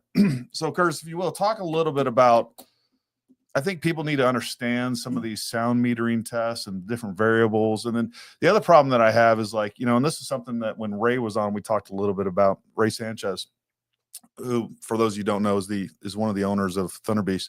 They do a lot of sound metering testing. And if you haven't checked out his channel, you should, because he spends a lot of time trying to make that, I think, as objective and as fair as possible. But, you know, when you're testing one suppressor on one day in different conditions, and you're testing another suppressor on another day, and then you're trying to cross compare those two, I don't know. You just talk a little bit about that and what people need to know when it comes to like no bullshit sound metering tests. And yeah, I'll just leave it at that. Yeah. So we used to, I mean, you know, rewind 10 years ago, right? We used to see those huge discrepancies from testing day to where we'd have this rifle, this lot of ammo, this can, and we would test that periodically throughout the day, and we would see the data tick up and then down, or down and then up, right? Big variations in the data. And we always thought it was driven by the conditions, and, you know, all the humidity went up or the temperature went down or whatever that. And what we realized is it was the meter itself, right? So we were using an old B&K 2209, which was the industry standard for 30 years. And what we didn't realize is that B&K stopped making the components for those in like 1976. They stopped shipping them in like 1982. Wow. So I cracked ours open and it was just a rust bucket inside. This is a field unit, right? It's 40 years old at that point. And we realized that we needed a better way to meter cans, to get no bullshit, honest numbers that were repeatable, that we could trust. And what's funny is at about the same time, B&K was trying to figure out the same solution. So they found Ray's YouTube channel, and B&K Denmark reached out to Ray and they said, hey, would Thunderbeast be willing to help us develop this system to try and push and bring into the US? We wanted to work with people in the industry that know what they're talking about so we can hit the ground running and have a system that actually works. So we worked with B&K to put together what ultimately became the Pulse system. It's the LAN-XI, data acquisition, and it's a no bullshit system. For the first year, we went out to different locations, different conditions, the same lot, same cans, same ammo, and we were finally able to get 100% repeatable data. So over that course of that year, all of our data was plus or minus a half a dB, which with the old 2209s, we would see a 4 to 5 dB swing on the same day.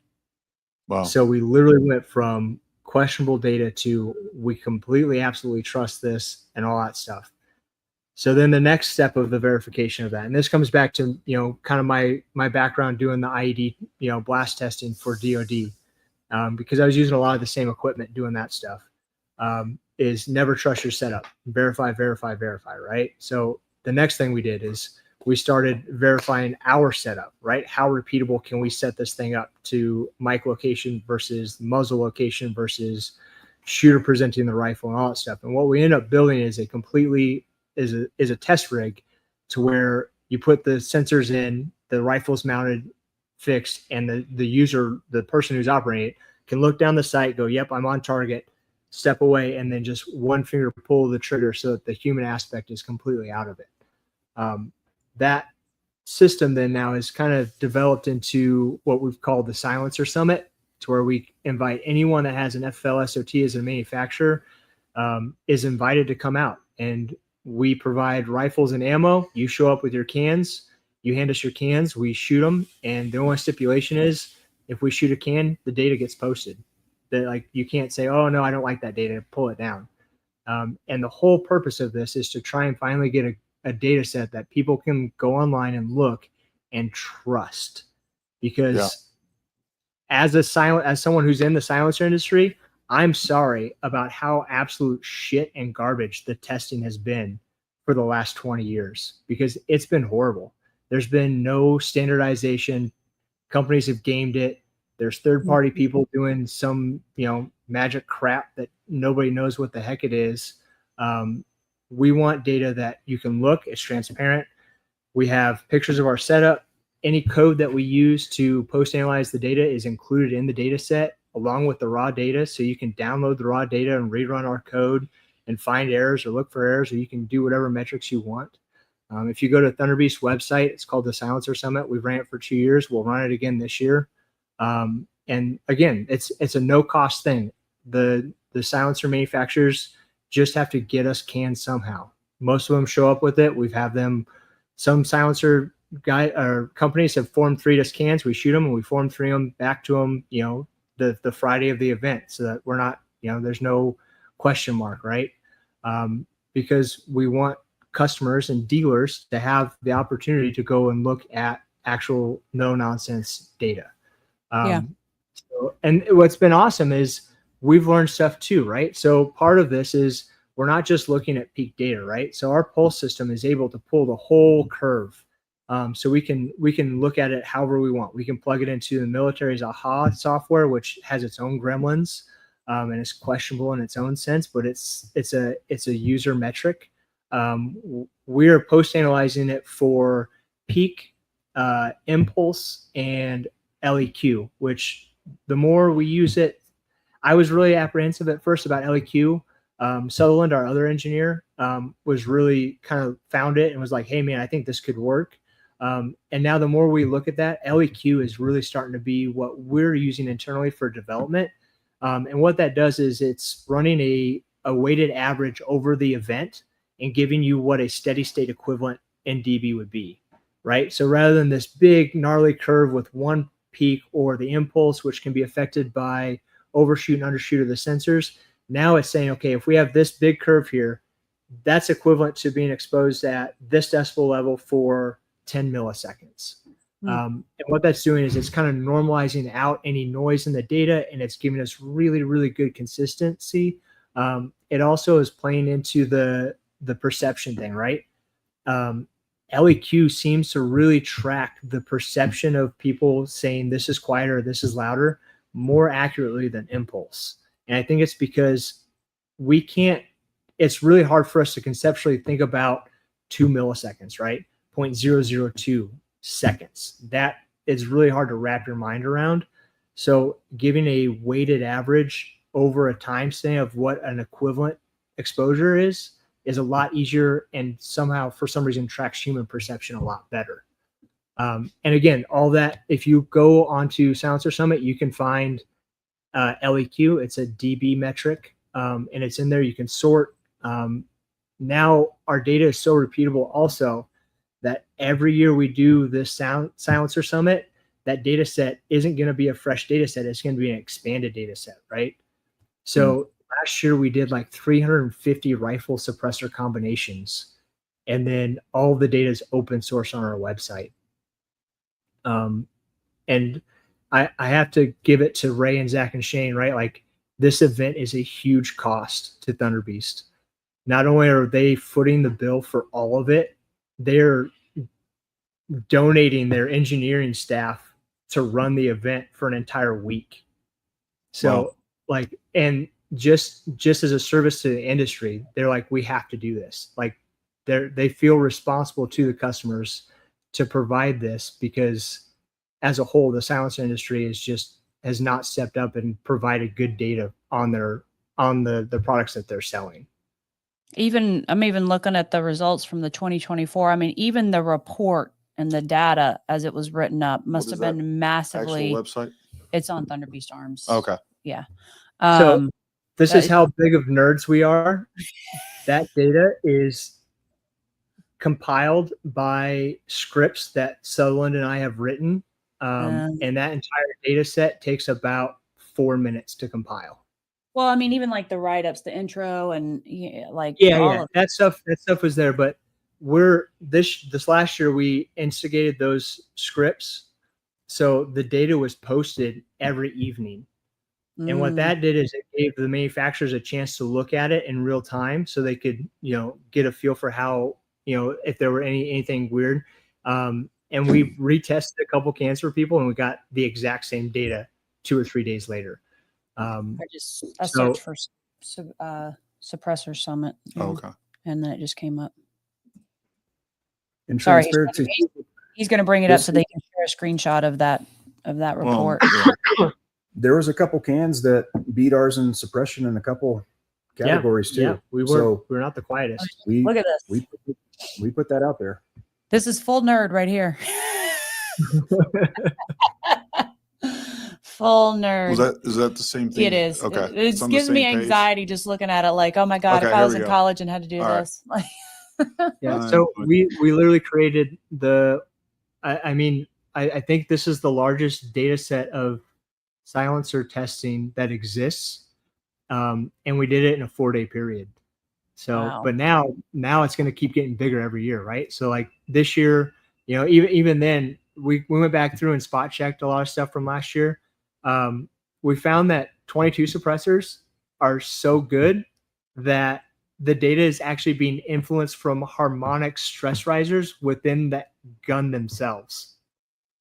So there's a stress wave propagating through the rifle that we used that is actually louder than the suppressor itself. So the rifle ringing is louder than the can. And we caveated that and put it in there. This year, we're going to completely redo all the 22 stuff for the manufacturers that show up with a 22 pistol to try and eliminate that. We went down, Sutherland and I went down a rabbit hole to try and figure out if we could isolate the harmonic that we found in the 22 rifle. We ended up destroying a 22 bolt action because we encased it in spray foam to try and mitigate it. And like, So that's just the validation work that we did and all this stuff, because we're testing inside of a barn. Yeah. So we validated against free field, and then just out wanting full transparency, we overlay everything and explain how we can justify shooting inside of an enclosed structure and still get relevant data. These graphs are showing what it would be like if you shot inside versus outside. Yep, inside versus outside, right? So in that curve that you're looking at right now, you can, if you scroll just back up a little bit, just a little bit further, that right there. So the darker curve in that is the waveform from inside versus outside. And then you see the wall reflections. That's when we start to see the report come back. So there's the actual pressure wave. So you can see the pressure waves are right on top of each other, and then you see the spike up all the way at the right after all the relevant data has been collected of the reflections coming back from the wall. And then all of that was back verified with speed of sound and distances and all that stuff. We actually created some, when we were first validating the barn that we test in, we created temporary walls, and we could see those wall reflections move within the data set accordingly and verified all the math and stuff. Reflections off of shooter's head. Those are always good. Basically, summary is that all the data was collected before the reflections came back to the mic. Yep, yeah, and what's cool about this, folks, is as you go down, they have a whole database of all these different suppressors, different calibers. Here's 22 caliber, LR 5.56. Here with a 12.5, 14.5, 16-inch. Now, are you guys seeing where, like, is it common to see like a 223 suppressor? Let's say you're shooting it and it performs the best at 12 inches. It's the best suppressor out there as far as sound suppression. But then you move up to a 16-inch suppressor or a 16-inch rifle barrel, and now another suppressor is outperforming it. Yeah, you'll see that, the 10.3 and the 16-inch data sets, I think, are big enough to do some of those comparisons. For the 10.3, I think you'd have to go to the 2023 one, which is a separate data set. Okay. And that's where, as we do this more years and we can expand and do more hosts, that's where that data will become available for people to go out there and do their own comparisons. Kind of at the end of like on Friday, if people had one-off stuff and they just wanted data on it, we'd get data on it. That's where kind of like that 281 is. But here's a 16-inch 300 blackout AR, right, with subsonics. There's a whole data set. And then all the way on the right, if you click on one of those graphs, it'll pull up the waveforms for the individual shots and the post-analyzed metrics for each individual shot in that. The top left is a picture of the can with weight and length that we take snapshot right before we shoot it. So we're literally trying to make this as scientific as we can, just so that people have a spot where they can go, look at stuff. And the one thing that we've noticed is that there's a lot of really good cans on the market. That's what this data set has told us. So the part of the buying consideration not only becomes the performance of the can, but all the other details, right? Like reputation of the company, weight, length, quality, because there are a surprising number of suppressors that suppress really well. Yeah, folks. So if you go to, or you can even just Google Sound Summit, or you can go to thunderbeastarms.com and you'll find it on there as well. Silencer Summit. Silencer Summit. Get it right, Gary. Go check that out. Well, I'm just looking at the up here at the. Oh yeah, that it actually maybe says that, Sound / Summit 24. But the title is Silencer Summit. Don't ever correct me on video. I will always correct you on video. They're watching. God, just let me be in charge. So just for my own curiosity, the cans that you've tested, the manufacturers themselves are saying, "Hey, we want to be a part of this." So it's not like individuals or dealers showing up with like a multitude of different brands and saying it's direct from the manufacturers. It's direct from the manufacturers. Yeah. And that's kind of like our entry into it is you have to be a manufacturer to come, because we don't want it to become a big demo event for the general public, because the purpose of it is to get the data set, right?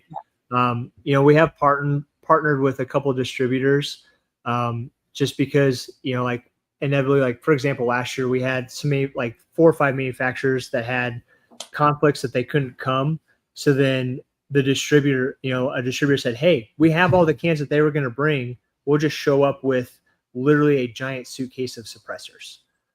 So that's the only kind of that was still like the manufacturer would have been there with them if they hadn't had a conflict. Yeah, so that's exactly. still, yeah. Yep. And again, we're going to do it again this year in August, just like last year. If you guys listening to this, if you're a manufacturer with an FFL SOT and you want to be included, email metering@thunderbeastarms.com, right? Or if you know of a manufacturer that you want to see data from, email them, say, "Hey, why aren't you participating in Thunderbeast Arms Silencer Summit? Can you become a part of it?"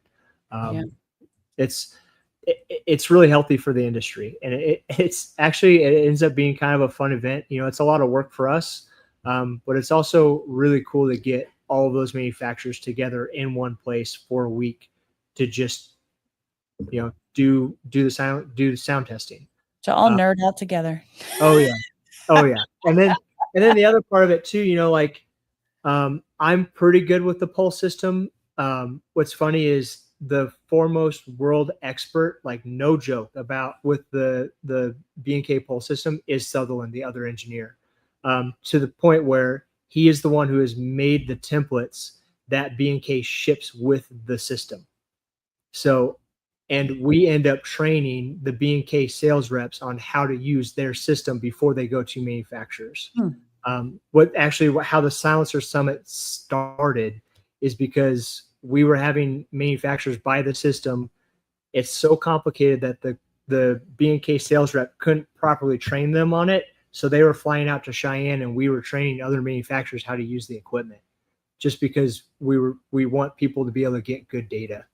Yeah. And then that just kind of snowballed into, well, if we're going to have people come, we might as well have everybody come and we might as well just test. So it's a really cool event. Well, Curtis or Sam, you guys talk a little bit, obviously sound isn't everything, right? Sound suppression is not everything. One of the you things. Mean just like decibels only, or you sound. mean like, never mind. What are you asking? Go ahead. I didn't mean to interrupt. Go ahead. No, I mean, so, there's a lot more to a suppressor as far as what a quality suppressor is. And one of the things that TBAC is known for is, the fact that number one, accuracy, reliability, repeatability. There are so many suppressors where you can throw that same suppressor on and you're going to get a different point of impact every single time. I think there's a lot more to it, obviously, than just sound suppression when it comes to suppressors. Now, for certain suppressors and for certain uses, it may or, if you're doing CQB and, you don't really care. But for long range, there's a reason that Thunder Beast is known for in the precision world. If you will, either one of you guys talk a little bit about that. And yeah, I'm biased because I've been here, but when I first started getting into the competition shooting scene, I already started to notice there was a trend of, your, average person you see at a match, but also people that, that work for agencies or, we're close to Fort Carson. So we get some SF guys that come out and stuff. And my first experience was they were all running TBAC cans. So I didn't even know the guys yet at the time. And, seeing how we sponsored everything at all the long range events. And then, fast forward, I've been working here almost getting over 5 years that I've been here. And there's tons of suppressors out there. I've made friends with a lot of other companies. There's a lot of great cans. It just, our bread and butter is and still is the precision rifle world. And what sets us apart is, just like you said, the repeatability. We check run out on every single suppressor, gets chucked up in a lathe and gets an internal note of the run out that it had, which is most of the time when I'm down there, it's never over 3 thousandths, which is really impressive. So everything is going out is 100% concentric from our end. And then the durability. So when it comes to titanium, you have other suppressors out there that, will work pretty well. We can run ours on some pretty short, large magnums showing how strong they are.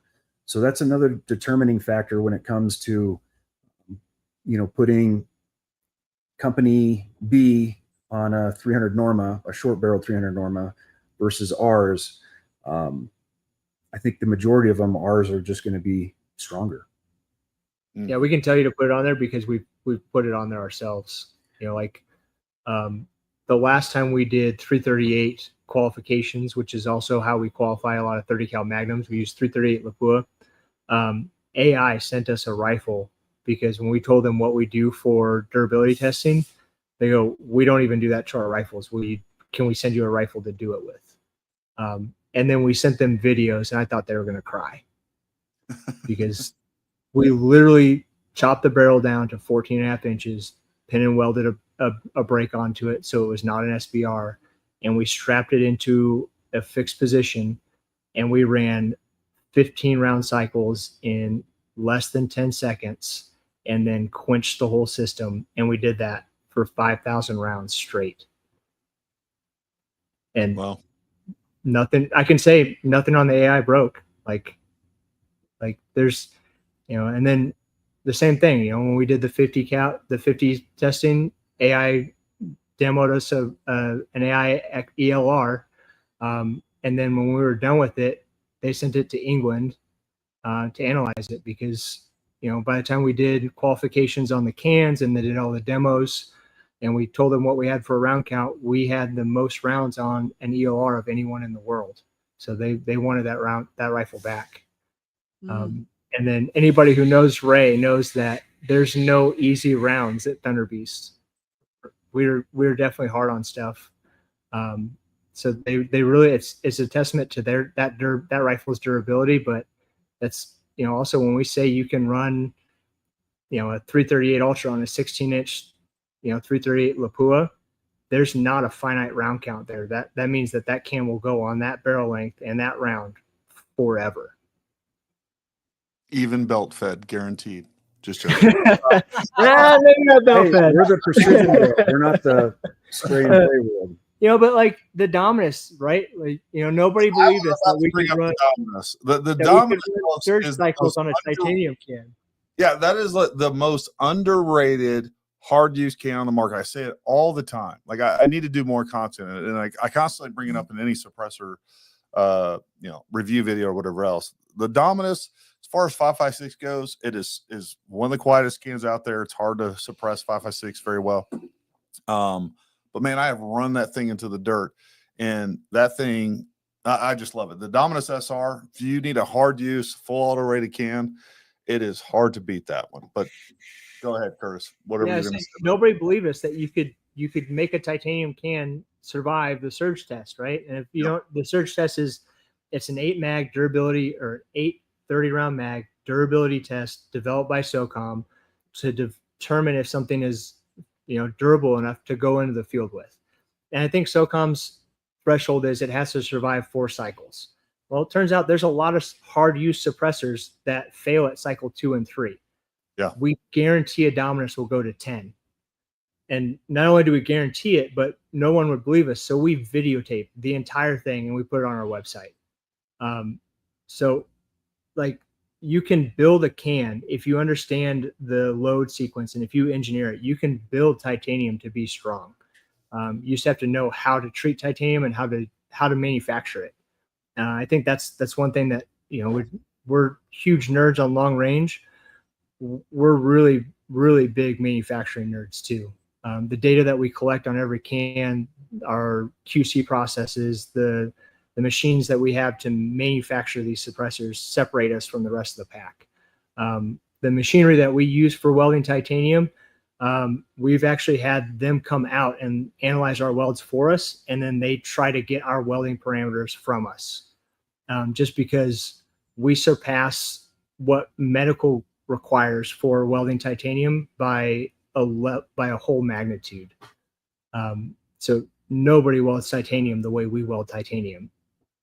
Well, I'll tell you, I mean, you can look at any two-back suppressor. There's no seams to be seen. I mean, what they do on the finish on them are just phenomenal. I was looking for my Dominus. I have it around here somewhere. I think it's on the other side over there.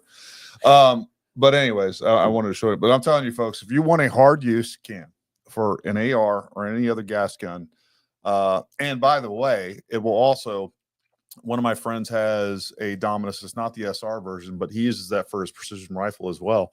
And that thing shoots as tight as anything. Again, you get all the same qualities that I'm getting out of the Ultra 9, out of any of the Magnuses, the Ultra 7. It's just a great all-round can. If you want kind of one can to do it all, man, it's hard to beat that Dominus. It is so good. And like you said, there's so many. I have several hard use cans that the titanium that are, by the way, they weigh a ton. They're stainless steel, and the Dominus outperforms it.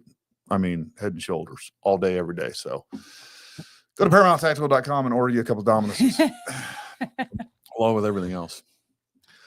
John asked a great question. John, good to see you. I hope you're recovering from this past week. He spent a good 10 days.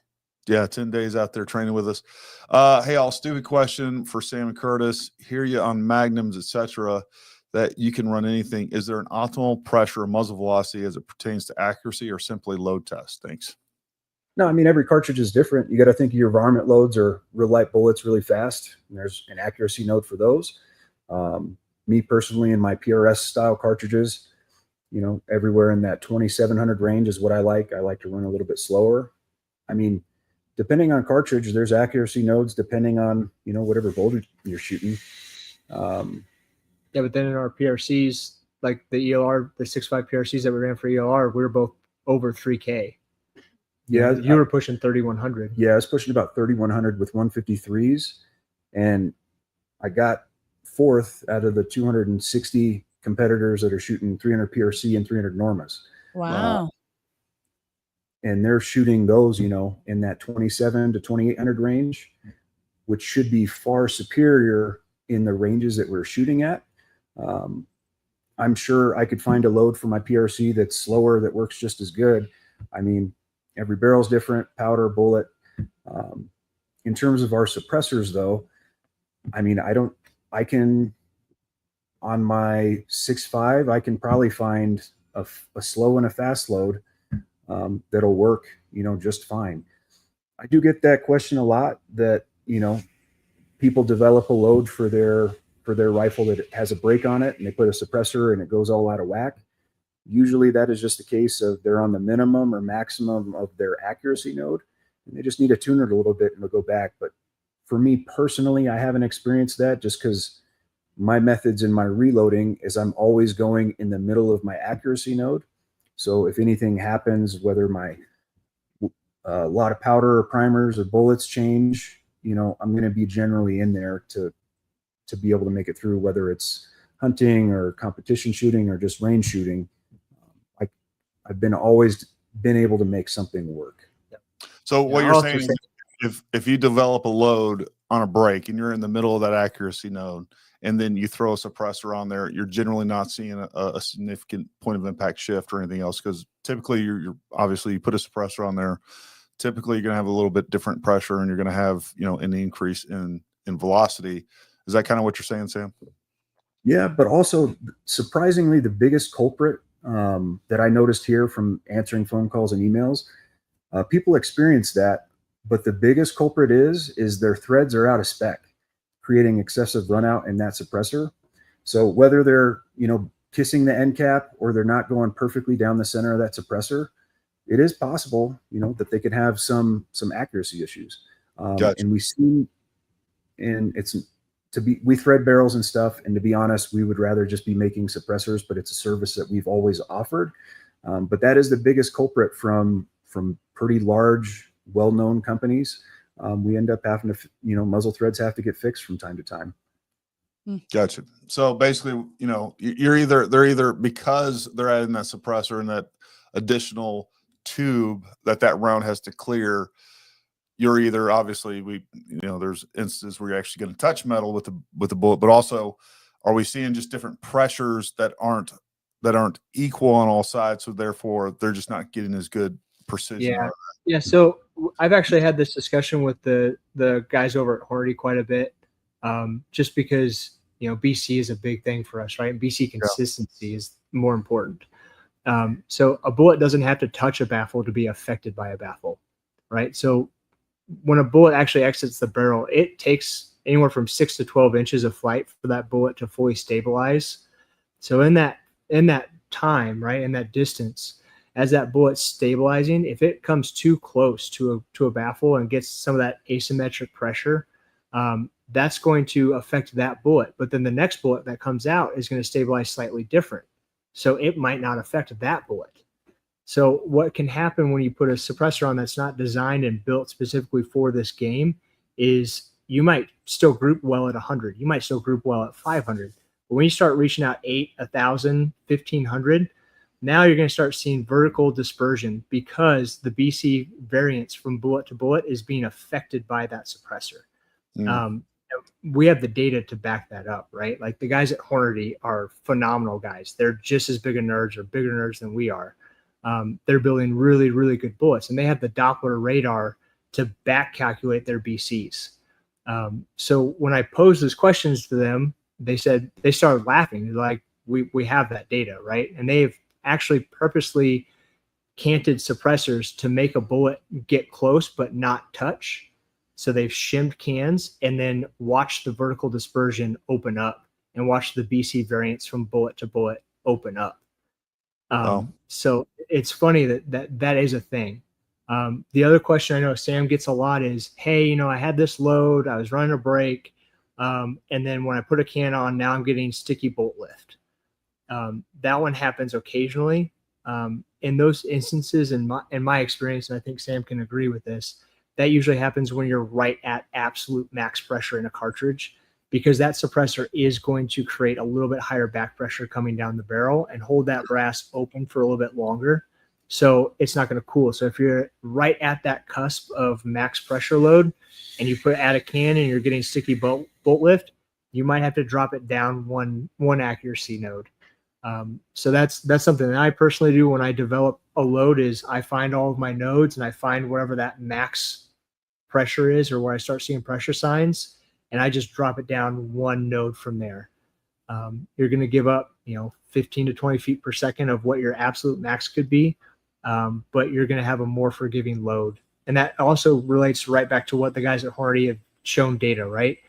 If you have a powder bullet barrel combination that's not shooting the way you want, drop it down a node, come down, slow it down a little bit, and everything usually gets happier. Your group size will shrink, your SDs will shrink down.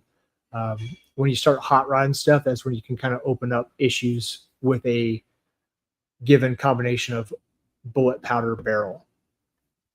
Now, to determine all of this, is the best thing to do is use an alignment rod? Can you get some data from that? That'll give you a better indicator of whether or not, you're good. They're not great. Yeah. I mean, they're always going to have droop, right? So we do the crescent moon test, right? So we'll put the can on, we'll pull the action, the bolt out, and we'll look down the back of the action, basically along the same path as the bullet. And if you treat the chamber and the muzzle of the barrel as peep sights and align them, you should see a clear path through. And then once you do that, then you can start moving your head position left, right, up, down, and you can find all around that suppressor. You can actually find the edges. And if you do that a few times and just treat it like peep sights, you can get an idea for how good your alignment is. Because it's like, oh, I move this far for left, I move this far for right. That's about the same distance. And then do the same thing for up, down. And anytime, absolutely anytime you change a combination of rifle, brake, suppressor of any manufacturer, I highly recommend you check your alignment, just because install accidents happen, right? So it's just always safe to just pull that bolt, look down that barrel, and just do the peep sight crescent moon check. And ideally, you want to check it in a lathe, but this is no one's going to have access to that or want to take it to their gunsmith that probably doesn't even know how to check it up right. So this is a for sure method for those that can check it where they're at. So if you look down your barrel, you can basically see a perfect circle, kind of what you're saying. If you're getting directly in line with it, it should be good. Yeah. If you look down and you everything lines up and you see a clear path through, and then you find the edges of the suppressor are outside, and you don't have If you see a misalignment, it's really blatant if you line that up, because it literally looks like a crescent moon shape in that peep sight. And you're like, oh, that's going to hit. That's going to touch something. Nope. That's good intel right there. Folks, you learned all kinds of cool stuff tonight. There's no doubt about it. Well, listen, folks, if you got any other final questions, throw them up, because it's going to be ending quick. But number one, Sam and Curtis, we really appreciate you coming on. Folks, this entire podcast was pretty much about their barrel burner app. If you got here late, this is going to repost. You can go back and see all the stuff that we talked about. But go to the App Store, download Barrel Burner. Again, we have a coupon code down there that will augment your price on that. We'll give you basically it's $25 off for any order over $200. So a little cross promotion on that, but it'll pay for a full year subscription for you. But go ahead. Someone asked up earlier, we didn't get to post the comment. Do you guys have socials for the Barrel Burner app, or for that you guys run, like a YouTube channel, or just an email that you guys run that you want to share? Yeah, got lucky on the domain name. So it's just Barrel Burner app for Instagram, Barrel Burner app for Facebook, the website, barrelburnerapp.com. You'll see our personal accounts tied to the Barrel Burner app on Instagram. So it's super easy to find. And right now, if you search that in both the Google Play and Apple Store, I think because we've gotten an uptick, should be one of the first things that popped up. I kind of checked it today. When we first released, you'd have to scroll down a little bit to find it, but it's up there and it's easy to find. Nice. Awesome. And then any YouTube channels you guys have that you want to share? Doesn't even have to be just Barrel Burner, but I was asking. I've been trying to update the Thunder Beast one with, I still actually answer a lot of phone calls here with all the marketing and demos and stuff.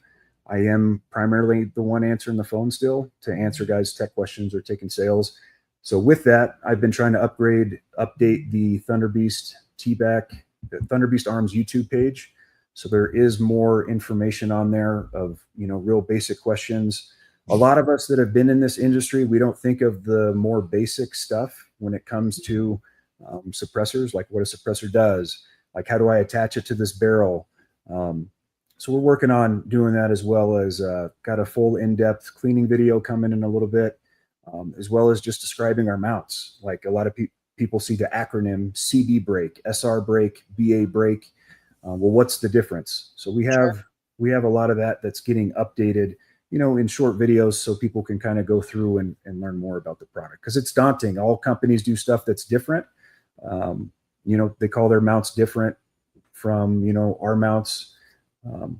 So we're kind of working on upgrading that on top of the Thunder Beast Arms YouTube page. Okay. Awesome. Well, guys, thanks for taking the time, and hopefully we help promote that a little bit. Hopefully you get some additional traffic, and yeah, man. And you guys go out there, support them. They're doing a lot to support the shooting community. You guys stay still. But anyways, folks, we got a lot more stuff coming. We got some more videos coming out. Any big announcements? Not today. Not today. We will have some of the first Paramount custom rifle work, barreled actions, and full rifles coming soon. So stand by for that. That'll be great. But until next time, stay armed, stay ready. We'll talk to you soon.